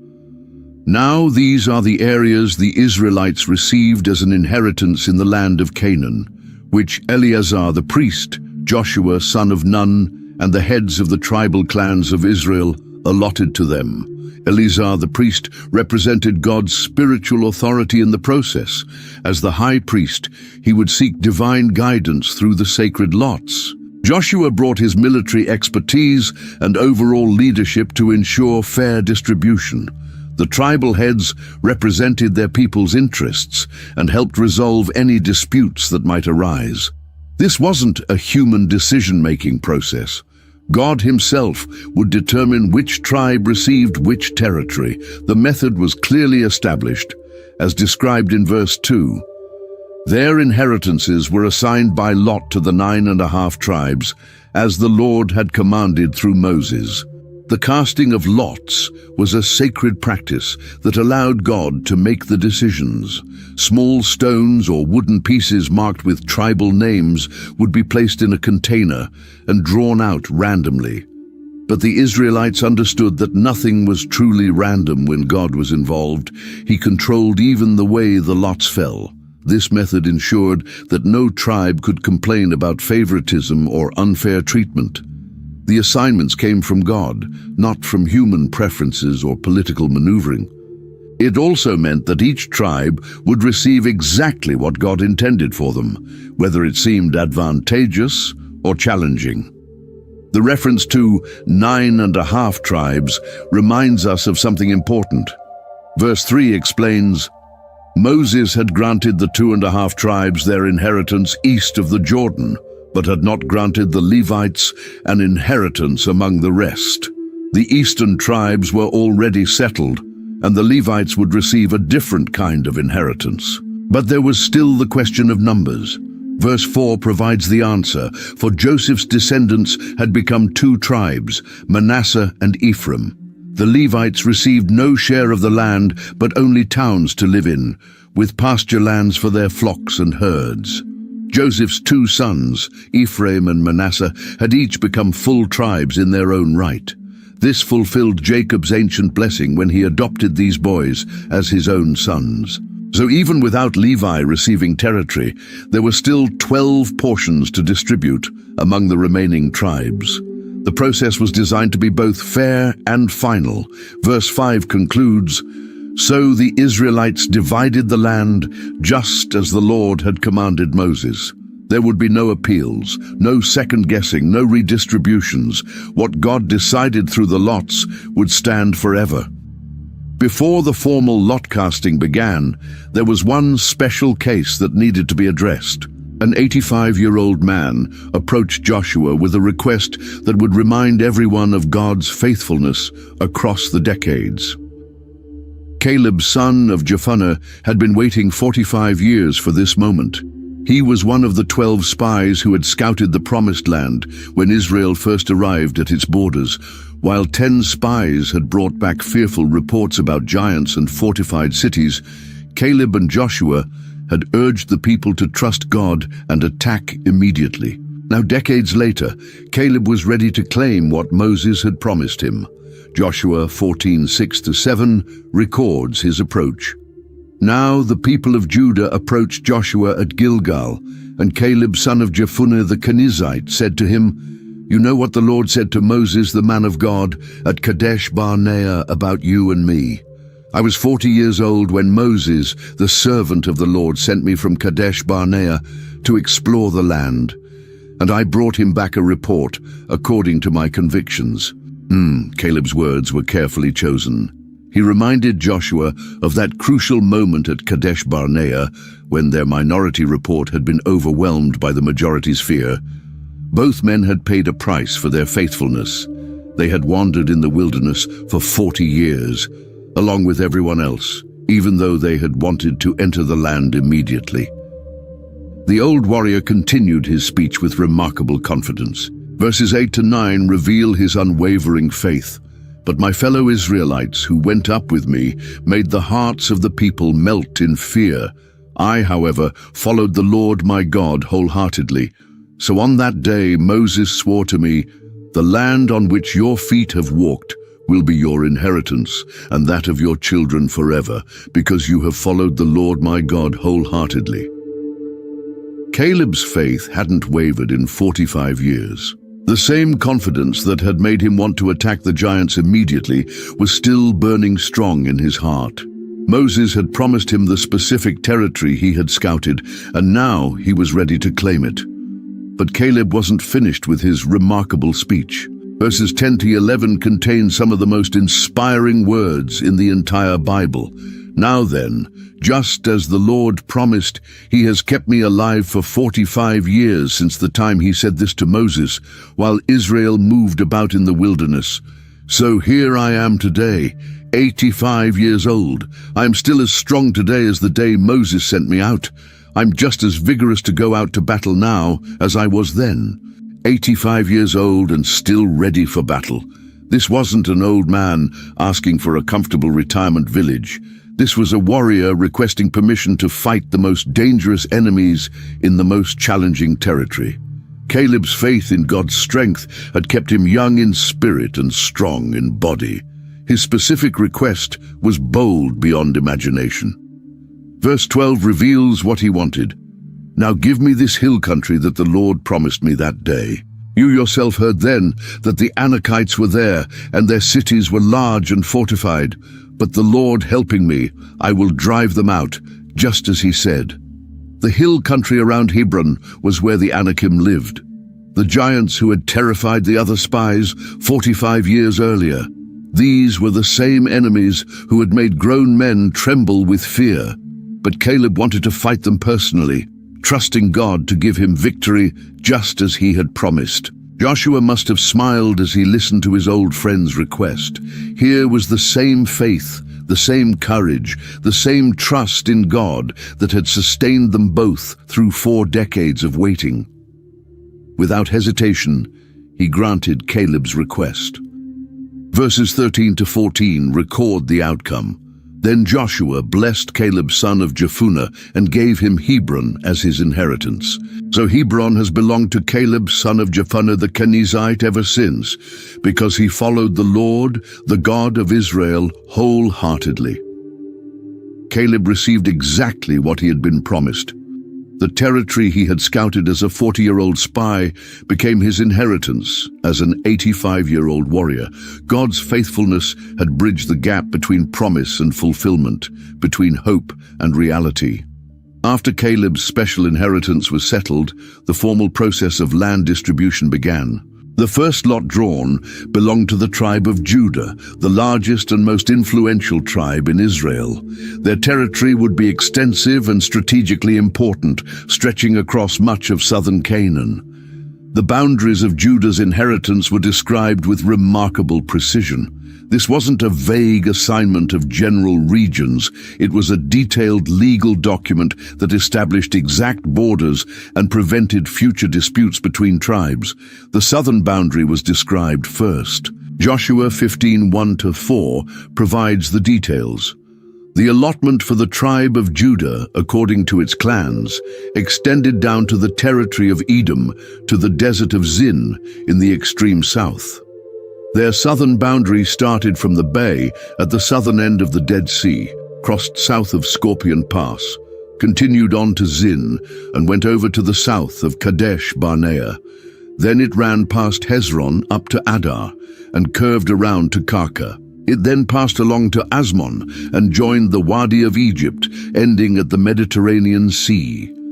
This southern border stretched from the Dead Sea in the east all the way to the Mediterranean Sea in the west. It included some of the most challenging terrain in the entire land, desert regions that required skill and determination to inhabit successfully. But it also included some of the most historically significant locations in Israel's journey. Kadesh Barnea, mentioned in the boundary description, was where the original spies had brought their report 45 years earlier. It was where Israel had made the fateful decision to reject God's command to enter the land immediately. Now, this historic location marked the southern edge of Judah's inheritance, a reminder of both failure and eventual triumph. The eastern boundary was simpler to describe. Verse 5 states, "The eastern boundary is the Dead Sea as far as the mouth of the Jordan." The northern boundary started from the Bay of the Sea at the mouth of the Jordan. The Dead Sea provided a clear, unmistakable border that would never change or shift. The northern boundary was more complex, involving numerous landmarks and geographical features.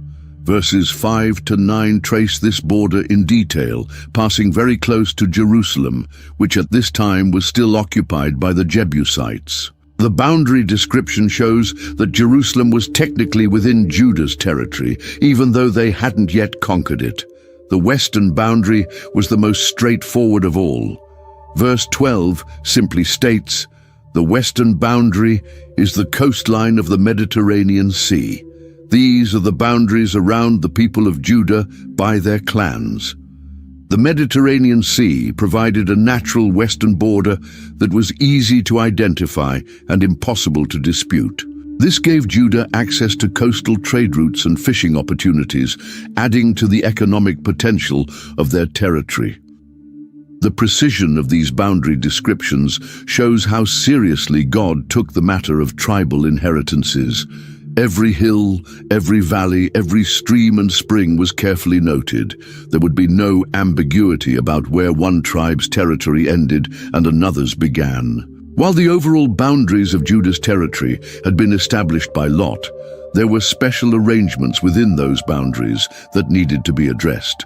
These involved personal promises and family situations that required individual attention.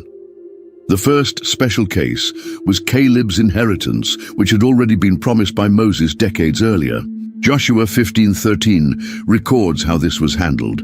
In accordance with the Lord's command to him, Joshua gave to Caleb, son of Jephunneh, a portion in Judah, Kiriath Arba, that is, Hebron. Arba was the forefather of Anak. Caleb wasted no time in claiming his inheritance. At 85 years old, he immediately launched a military campaign against the giants who had terrorized the previous generation. Verse 14 describes his success. From Hebron, Caleb drove out the 3 Anakites, Sheshai, Ahiman, and Talmai, the sons of Anak. But Caleb wasn't satisfied with just securing Hebron. He had his eye on another important city that needed to be conquered. Verse 15 tells us, "From there he marched against the people living in Debir, formerly called Kiriath Sepher." Caleb decided to use this campaign as an opportunity to find a husband for his daughter. His announcement in verse 16 was both practical and clever. And Caleb said, "I will give my daughter Achsah in marriage to the man who attacks and captures Kiriath Sepher." The challenge was accepted by Caleb's nephew. Verse 17 records, "Othniel, son of Kenaz, Caleb's brother, took it, so Caleb gave his daughter Achsah to him in marriage." Othniel proved himself worthy of both the military challenge and the family connection.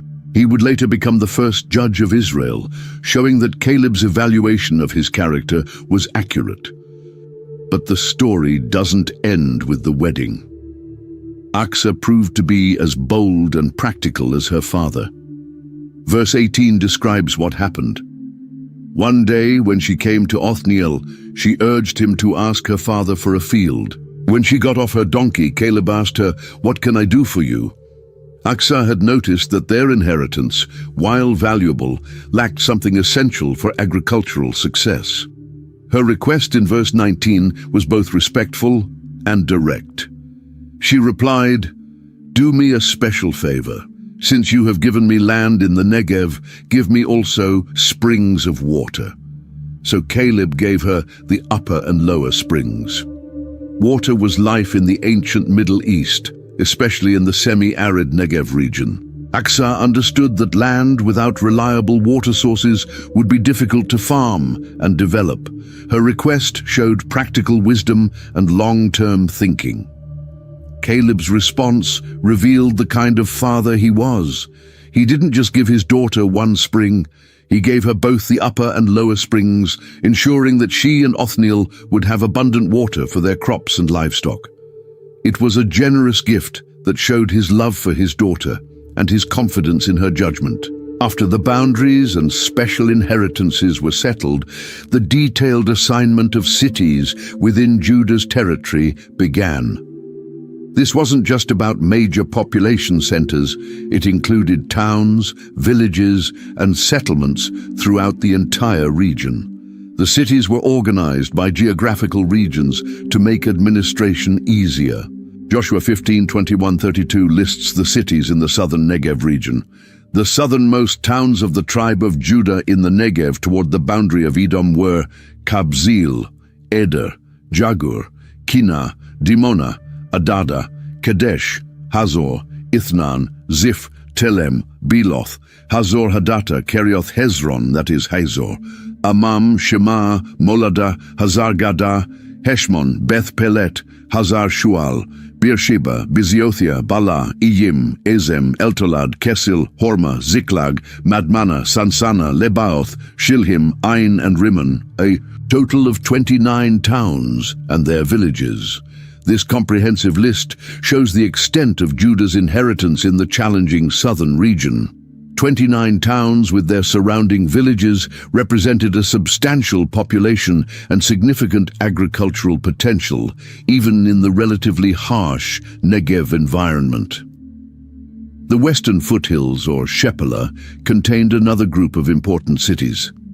These cities controlled the approaches between the coastal plain and the hill country. They were strategically positioned to defend against attacks from the Philistine territories and to control trade routes between different regions. Additional cities in the foothills and hill country were listed with careful organization and totaling to ensure accurate record-keeping. The attention to detail shows how seriously the tribal leaders took their responsibility for proper land administration. But the extensive lists also revealed an important limitation. Not every city within Judah's assigned territory was actually under their control. The most significant example was mentioned in verse 63. Judah could not dislodge the Jebusites who were living in Jerusalem. To this day, the Jebusites live there with the people of Judah. Jerusalem was supposed to be part of Judah's inheritance, but the tribe had been unable to conquer it. The Jebusites had strong fortifications and a strategic position that made their city very difficult to capture. So they continued to live alongside the Israelites in an uneasy coexistence. This failure to completely conquer Jerusalem would have long-term consequences for Israel's history. The city remained a foreign stronghold in the heart of the Promised Land for several centuries, until David finally captured it and made it his capital. The presence of unconquered Canaanites also created opportunities for religious and cultural compromise. The phrase, "to this day," indicates that this situation persisted for a considerable time after the initial conquest. It serves as a reminder that receiving an inheritance from God doesn't automatically mean that all challenges disappear. The tribe still needed to demonstrate faith and courage to fully possess what God had given them. Despite the incomplete conquest of some areas, Judah's inheritance was substantial and valuable. The tribe received territory that stretched from the Mediterranean to the Dead Sea, from the wilderness borders in the south to the hill country in the north. The descendants of Joseph, the tribes of Ephraim and Manasseh, received the next major territorial assignment. These two tribes held a special place in Israel's history because their ancestor had been Jacob's favorite son, and Jacob had personally blessed Joseph's sons before his death. The territory assigned to Joseph's descendants was located in the central hill country, some of the most fertile and strategically important land in all of Canaan. Joshua 16:1-3 describes the southern boundary of this inheritance. The allotment for Joseph began at the Jordan, east of the waters of Jericho, and went up from there through the desert into the hill country of Bethel. It went on from Bethel, that is Luz, to the territory of the Arkites in Ataroth. Then it descended westward to the territory of the Japhletites as far as the region of Lower Beth Horon and on to Gezer, ending at the Mediterranean Sea. This boundary description shows that Joseph's descendants controlled key routes between the Jordan Valley and the Mediterranean coast. The territory included important cities like Bethel, which would become a significant religious center in later Israelite history. Within this general inheritance, Ephraim received the southern portion. Their territory was compact but extremely valuable. It included some of the best agricultural land in the country and controlled important crossroads between north and south, east and west. The tribe would later produce Joshua himself, as well as other significant leaders in Israel's history. However, like Judah, Ephraim faced challenges in completely conquering their territory. Joshua 16:10 reveals a significant limitation. They did not dislodge the Canaanites living in Gezer. To this day, the Canaanites live among the people of Ephraim, but are required to do forced labor. The failure to completely eliminate the Canaanites from Gezer represented a compromise that would have negative consequences later. While forcing the Canaanites into labor service seemed like a practical solution, it also meant that pagan influences remained within Ephraim's territory. Manasseh, the other half of Joseph's descendants, received territory both east and west of the Jordan River. The eastern portion had been given under Moses' leadership, but now they also received western territory. But Manasseh's inheritance included an unusual situation involving women's inheritance rights. Verses 3 to 4 of chapter 17 describe this special case. Now Zelophehad, son of Hepher, the son of Gilead, the son of Machir, the son of Manasseh, had no sons but only daughters, whose names were Mahlah, Noah, Hoglah, Milcah, and Tirzah. They went to Eleazar the priest, Joshua son of Nun, and the leaders and said, "The Lord commanded Moses to give us an inheritance among our relatives." So Joshua gave them an inheritance along with the brothers of their father, according to the Lord's command. This case had been decided earlier, when Moses was still alive, but now it needed to be implemented in the actual land distribution. The daughters of Zelophehad had successfully argued that they should inherit their father's portion, since he had no sons. This precedent established important principles about women's property rights. Despite receiving substantial territory, the tribes of Ephraim and Manasseh weren't satisfied with their inheritance. Joshua 17:14 records their complaint. The people of Joseph said to Joshua, "Why have you given us only one allotment and one portion for an inheritance? We are a numerous people, and the Lord has blessed us abundantly." Their complaint reveals both ingratitude and lack of faith. They had received some of the best land in the entire country, but they wanted more. Instead of being thankful for God's provision, they were focused on what they thought they deserved based on their numbers. Joshua's response was both practical and challenging. He told them that if they wanted more land, they should go take it. God had given them the ability and the promise. They just needed the faith and effort to claim it. The forested areas could be cleared and developed, and even the iron chariots of the Canaanites weren't too powerful for God to overcome. This exchange reveals an important principle about God's blessings. He provides what we need, but He often expects us to work to develop and expand what He has given us. After Judah, Ephraim, and Manasseh had received their inheritances, 7 tribes still needed their territorial assignments. But something troubling was happening. These remaining tribes were showing reluctance to claim their inheritances and settle down. The entire congregation moved from Gilgal to a new location that would become the religious center of Israel. Joshua 18:1 records this important transition. The whole assembly of Israel gathered at Shiloh and set up the tent of meeting there. The country was brought under their control. Shiloh became the central sanctuary, where the tabernacle would remain for several centuries. This location in the hill country of Ephraim was more centrally positioned than Gilgal had been, making it accessible to all the tribes. The phrase, "the country was brought under their control," indicates that the major military campaigns were over, and it was time to focus on settlement and administration. But Joshua noticed a problem with the 7 remaining tribes.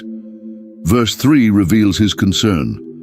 So Joshua said to the Israelites, "How long will you wait before you begin to take possession of the land that the Lord, the God of your fathers, has given you?" The tribes were hesitating to claim their inheritances.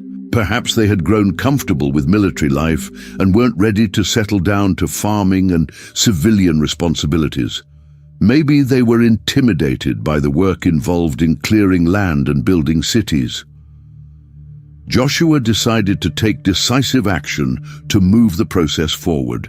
His solution was both practical and fair, a comprehensive survey of the remaining territory that would provide detailed information for making informed assignments. Verses 4 to 6 describe Joshua's plan.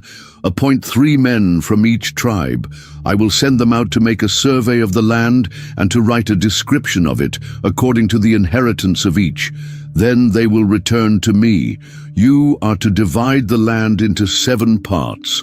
Judah is to remain in its territory on the south, and the tribes of Joseph in their territory on the north. After you have written descriptions of the 7 parts of the land, bring them here to me, and I will cast lots for you in the presence of the Lord our God." This survey expedition was remarkably sophisticated for its time. 21 men, 3 from each of the 7 tribes, would travel throughout the unconquered territories, mapping boundaries, identifying cities, noting resources, and documenting everything they found. The survey team carried out their assignment with thoroughness and efficiency. Verses 8 to 9 describe their work. As the men started on their way to map out the land, Joshua instructed them, "Go and make a survey of the land and write a description of it. Then return to me, and I will cast lots for you here at Shiloh in the presence of the Lord." So the men left and went through the land.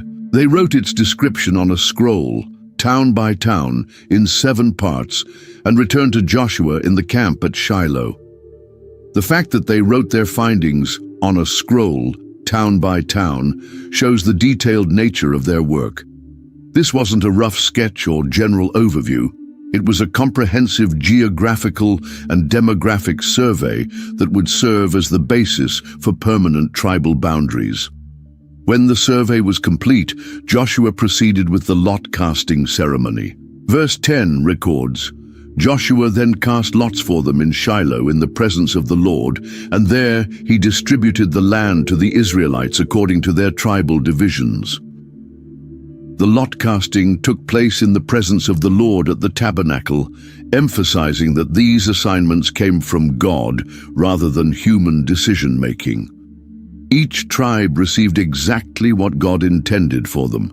The 7 tribal assignments were then described in detail. Benjamin received territory between Judah and Joseph. Simeon was given land within Judah's territory in the south.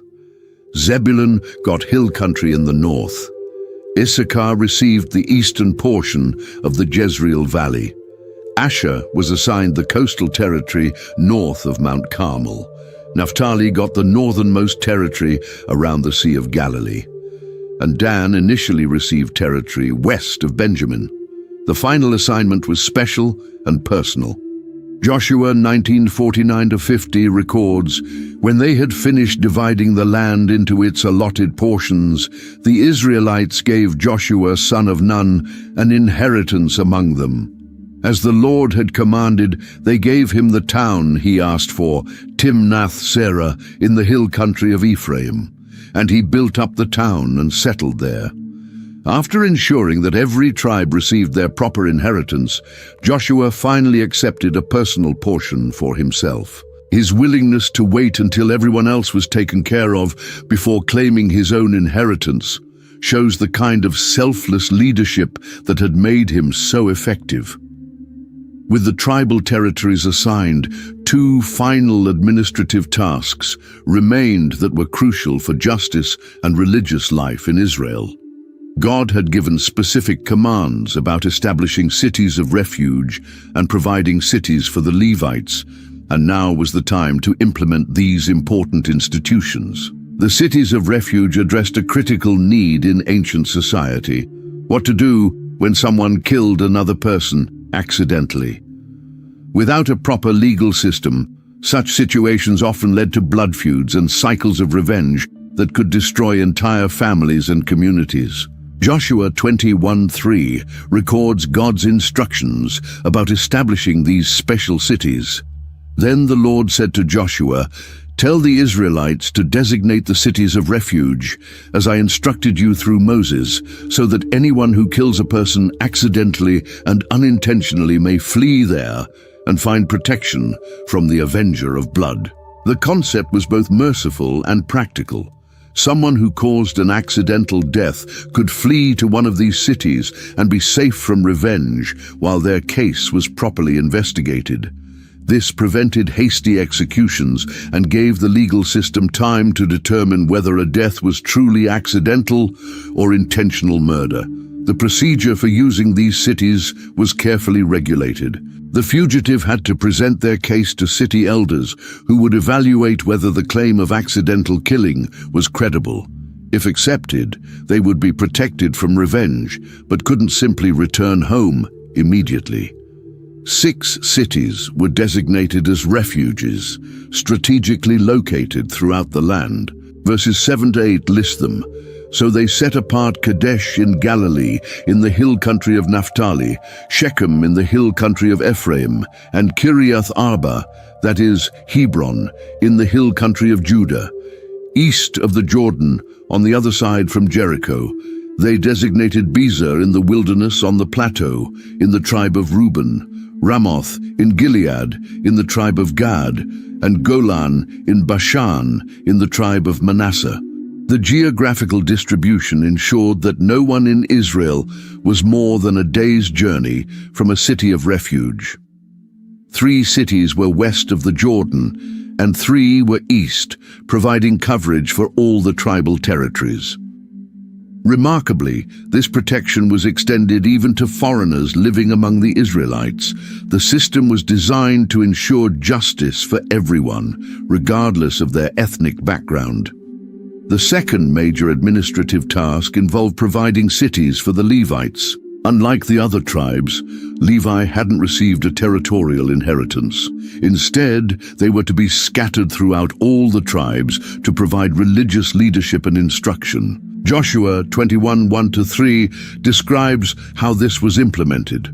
Now the family heads of the Levites approached Eleazar the priest, Joshua son of Nun, and the heads of the other tribal clans of Israel at Shiloh in Canaan, and said to them, "The Lord commanded through Moses that you give us towns to live in, with pasture lands for our livestock." So, as the Lord had commanded, the Israelites gave the Levites the following towns and pasture lands out of their own inheritance. The Levites didn't demand their cities. They respectfully approached the leadership and reminded them of God's command through Moses. Their request was both reasonable and necessary. They needed places to live and pasture their animals, but more importantly, every tribe needed Levites among them to maintain proper worship and teach God's law. The total allocation was substantial. Verses 41-42 provide the summary. The towns of the Levites in the territory held by the Israelites were 48 in all, together with their pasture lands. Each of these towns had pasture lands surrounding it. This was true for all these towns. 48 cities represented a significant commitment from the other tribes. Each tribe had to give up some of their most valuable real estate to provide for the Levites. But this arrangement served everyone's interests by ensuring that religious leadership would be available throughout the land. The completion of these assignments marked the fulfillment of all God's promises regarding the land. Verses 43-45 provide a powerful conclusion. So the Lord gave Israel all the land he had sworn to give their ancestors, and they took possession of it and settled there. The Lord gave them rest on every side, just as he had sworn to their ancestors. Not one of their enemies withstood them. The Lord gave all their enemies into their hands. Not one of all the Lord's good promises to the people of Israel failed. Everyone was fulfilled. Every promise God had made to Abraham, Isaac, and Jacob had been kept. The land was theirs, their enemies were defeated, and they had rest from war. The cities of refuge provided justice. The Levitical cities ensured proper worship, and the tribal territories gave everyone a permanent inheritance. With the land divided among the tribes, there was still one crucial system that needed to be established, a way to protect people who killed someone by accident. In ancient times, when someone died, their family had the right to take revenge on the killer. But what if the death was truly an accident? The Lord spoke to Joshua about this important matter in chapter 20, verse 2. Tell the Israelites to designate the cities of refuge as I instructed you through Moses. These wouldn't be ordinary cities. They would be special places where someone who killed accidentally could run for safety. The purpose was clear and merciful. Verse 3 explains, so that anyone who kills a person accidentally and unintentionally may flee there and find protection from the Avenger of Blood. The Avenger of Blood was usually the closest male relative of the person who died. Under the law, this person had the right and duty to track down the killer and execute him. The process was carefully designed to be both fair and protective. Verses 4-6 describe exactly how it would work. When they flee to one of these cities, they are to stand in the entrance of the city gate and state their case before the elders of that city. Then the elders are to admit the fugitive into their city and provide a place to live among them. If the Avenger of Blood comes in pursuit, the elders must not surrender the fugitive, because the fugitive killed their neighbor unintentionally and without malice aforethought. This system protected innocent people while still respecting the rights of families who had lost someone. The fugitive had to present their case to the city elders, who would decide if the claim of accidental killing was believable. 6 cities were chosen to serve as refuges, spread throughout the entire land. Verses 7-8 list them. So they set apart Kadesh in Galilee in the hill country of Naphtali, Shechem in the hill country of Ephraim, and Kiriath Arba, that is Hebron, in the hill country of Judah. East of the Jordan they designated Bezer in the wilderness, on the plateau in the tribe of Reuben, Ramoth in Gilead in the tribe of Gad, and Golan in Bashan in the tribe of Manasseh. The geographical distribution was perfect. 3 cities were west of the Jordan River and 3 were east of it. No matter where someone lived in Israel, they were never more than a day's journey from safety. The tribe of Levi had a unique situation in Israel. Unlike the other tribes, they hadn't received a large territory to call their own. Instead, their inheritance was to serve God and teach His law to the people. But they still needed places to live and land for their animals. The Levites approached the leadership respectfully to claim what God had promised them. Joshua 21:1-2 records their request. Now the family heads of the Levites approached Eleazar the priest, Joshua son of Nun, and the heads of the other tribal clans of Israel at Shiloh in Canaan, and said to them, "The Lord commanded through Moses that you give us towns to live in, with pasture lands for our livestock." The other tribes responded obediently. Verse 3 tells us, "So as the Lord had commanded, the Israelites gave the Levites the following towns and pasture lands out of their own inheritance." The Levites were divided into 3 main family groups, and each group received cities in different areas. The descendants of Aaron, who served as priests, got the most important assignment. They received cities in the territories closest to where the temple would eventually be built in Jerusalem.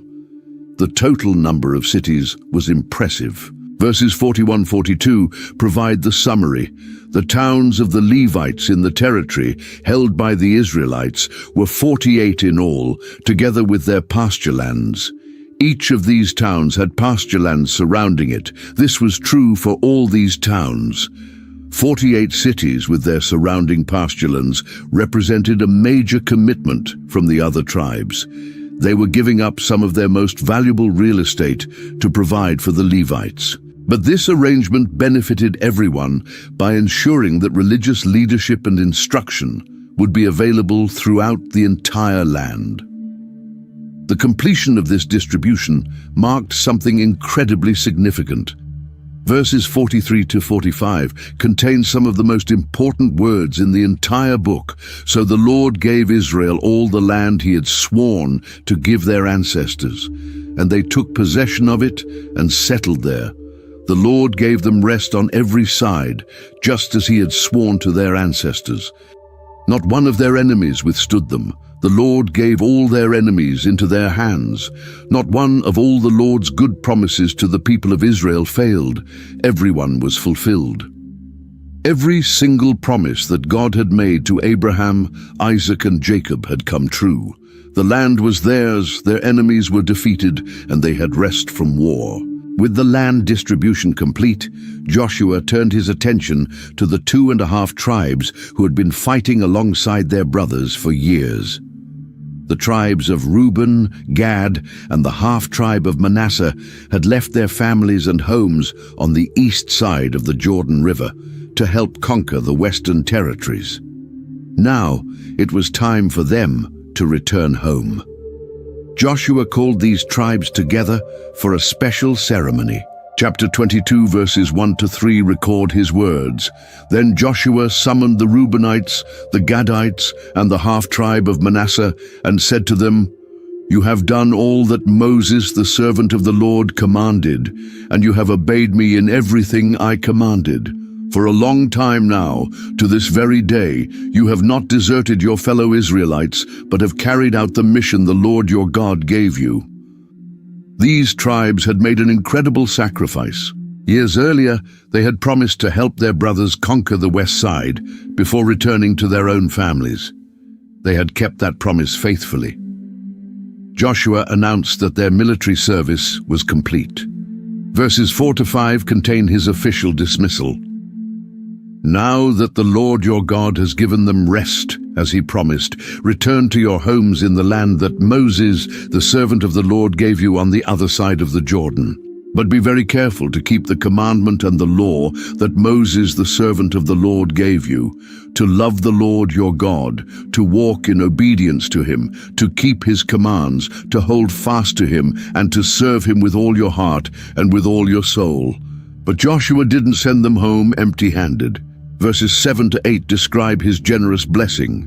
When Joshua dismissed them to their homes, he blessed them, saying, "Return to your homes with your great wealth, with large herds of livestock, with silver, gold, bronze, and iron, and a great quantity of clothing, and divide the plunder from your enemies with your fellow tribesmen." The eastern tribes had become wealthy through their share of the conquest plunder. Joshua told them to take this wealth home and share it with their relatives who had stayed behind. The eastern tribes' journey home should have been a happy ending to their years of faithful service. But something happened along the way that nearly caused a civil war among the tribes of Israel. Chapter 22 verse 10 describes what they did. When they came to Geliloth near the Jordan in the land of Canaan, the Reubenites, the Gadites, and the half-tribe of Manasseh built an imposing altar there by the Jordan. When news reached the western tribes, they were horrified. Building an altar outside the designated place of worship looked like rebellion against God's commands. The reaction was swift and intense. Verses 11-12 show how seriously the western tribes took this situation. And when the Israelites heard that they had built the altar on the border of Canaan at Geliloth near the Jordan on the Israelite side, the whole assembly of Israel gathered at Shiloh to go to war against them. The western tribes were ready to fight their own brothers. They thought the eastern tribes were starting their own rival religion, which would bring God's judgment on all of Israel. But before they attacked, they decided to send a delegation to find out what was really going on. They sent Phinehas the priest and 10 tribal leaders to investigate. When they reached the eastern tribes, Phinehas delivered a stern message accusing them of rebellion. The eastern tribes were shocked by this accusation. They quickly explained their true motives. Verses 24 to 27 reveal their concern. But we did it for fear that someday your descendants might say to ours, "What do you have to do with the Lord, the God of Israel? The Lord has made the Jordan a boundary between us and you Reubenites and Gadites. You have no share in the Lord. So your descendants might cause ours to stop fearing the Lord. That is why we said, let us get ready and build an altar, but not for burnt offerings or sacrifices. On the contrary, it is to be a witness between us and you and the generations that follow, that we will worship the Lord at his sanctuary." Their motive was actually the opposite of rebellion. They were trying to preserve their connection to God and their fellow Israelites. They were worried that future generations might forget that the eastern tribes were part of Israel. The altar was meant to be a witness, a reminder that they too belonged to the Lord. The explanation completely changed everything. What had seemed like rebellion was actually faithfulness. The crisis was over, and civil war was avoided through honest communication. Years passed after the altar crisis was resolved. Joshua was growing old, and he knew his time as leader was coming to an end. Chapter 23, verse 1 sets the scene. After a long time had passed and the Lord had given Israel rest from all their enemies around them, Joshua, by then a very old man, Joshua called together all the leaders of Israel for an important meeting. He began his speech by reminding them of everything God had done for them. Verse 3 contains his opening words. "You yourselves have seen everything the Lord your God has done to all these nations for your sake. It was the Lord your God who fought for you." Joshua wanted to make sure they understood that their success hadn't come from their own strength. God had fought for them and given them victory over every enemy. But then came the most important part of his speech, the warnings.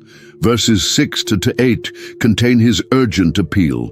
Be very strong, be careful to obey all that is written in the book of the law of Moses, without turning aside to the right or to the left. Do not associate with these nations that remain among you.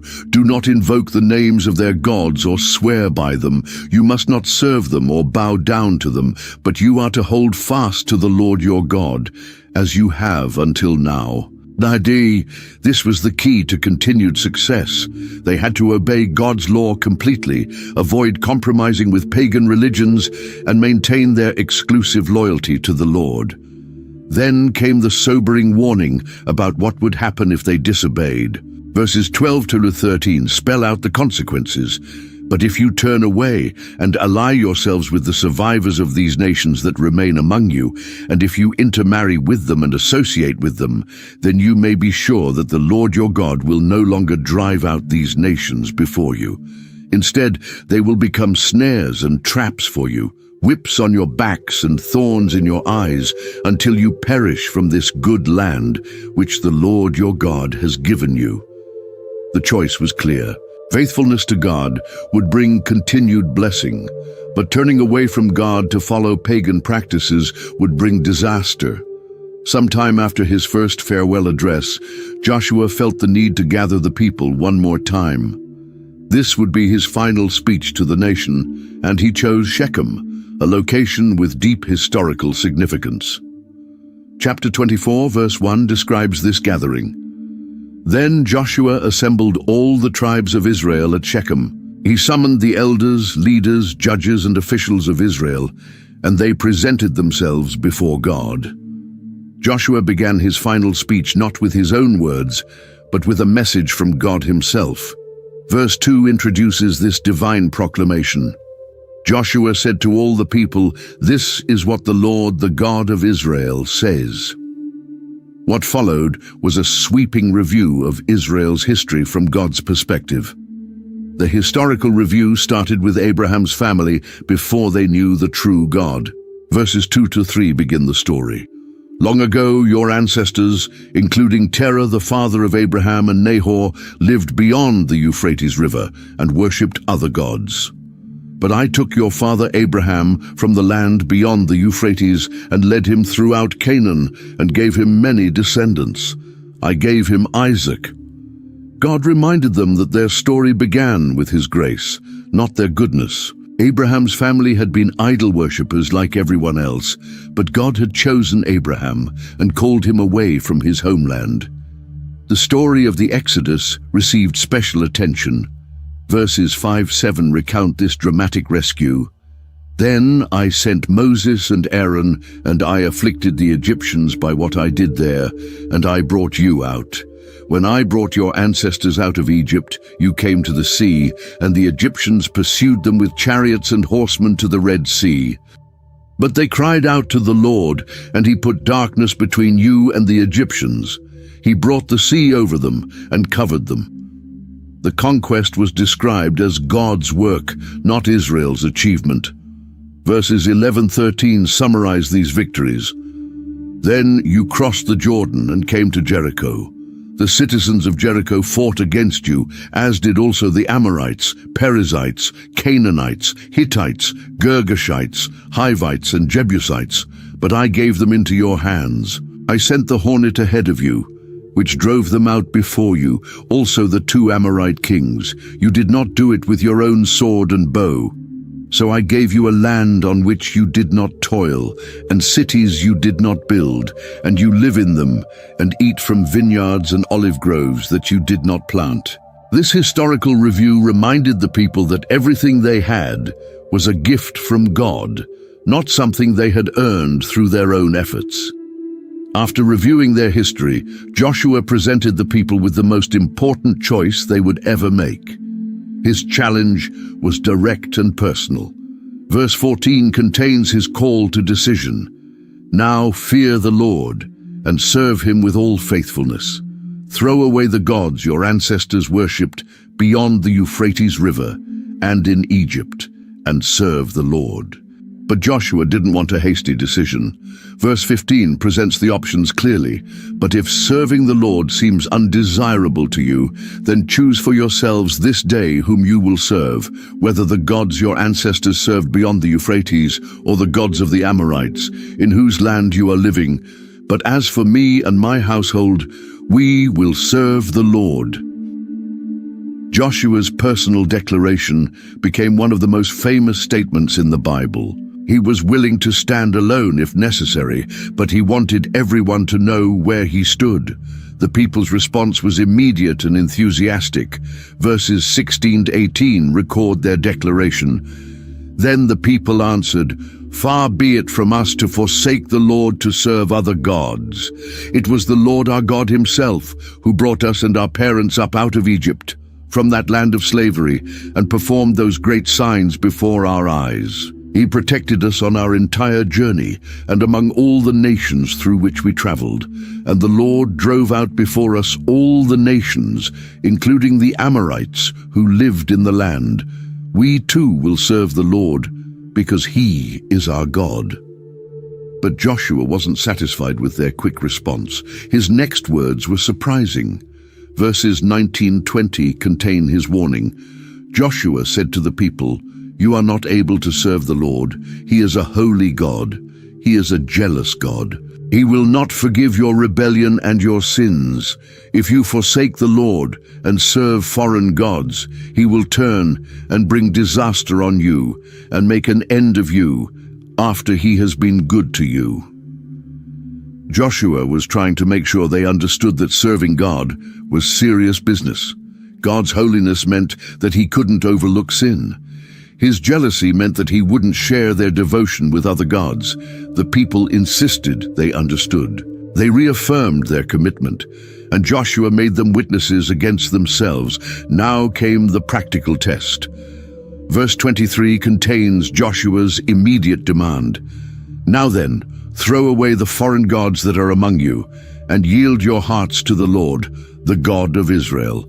If they were serious about serving God, they had to prove it by getting rid of their idols right now.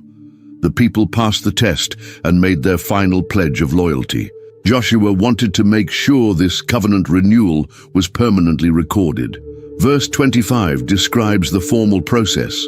On that day, Joshua made a covenant for the people, and there at Shechem he reaffirmed for them decrees and laws. The written record was crucial. Verse 26 tells us, "And Joshua recorded these things in the book of the law of God. Then he took a large stone and set it up there under the oak near the holy place of the Lord." This stone would serve as a witness to the covenant. Joshua explained its significance in verse 27. Joshua said to all the people, "See, this stone will be a witness against us. It has heard all the words the Lord has said to us. It will be a witness against you if you are untrue to your God." With the covenant renewal complete, Joshua dismissed the people for the last time. Not long after this, the great leader's life came to an end. Verse 29 records Joshua's death. After these things, Joshua, son of Nun, the servant of the Lord, died at the age of 110. Joshua was called the servant of the Lord, the same title that had been given to Moses. He was buried in his own inheritance at Timnath-Serah, in the hill country of Ephraim.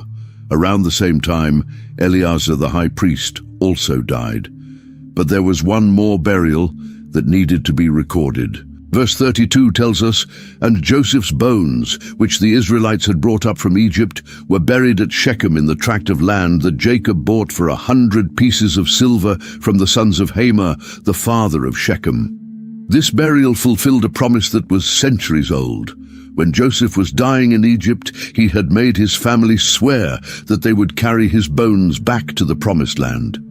Now finally, he was laid to rest in the soil of the Promised Land. The book ends with a testimony to Joshua's lasting influence. Verse 31 provides this summary. Israel served the Lord throughout the lifetime of Joshua and of the elders who outlived him and who had experienced everything the Lord had done for Israel. Joshua's leadership had been so effective that it continued to influence Israel even after his death. This was Joshua's greatest legacy, not just the military victories, but the spiritual foundation he had laid for future generations. If Joshua's story inspired you, do me 3 quick favors. Hit subscribe and the notification bell for more powerful biblical stories that will strengthen your faith. Share this video with someone who needs to hear about God's faithfulness and victory. Drop a comment telling me which part of Joshua's journey impacted you most. Remember Joshua's challenge, choose this day whom you will serve. The God of Joshua is your God today. He's ready to give you victory.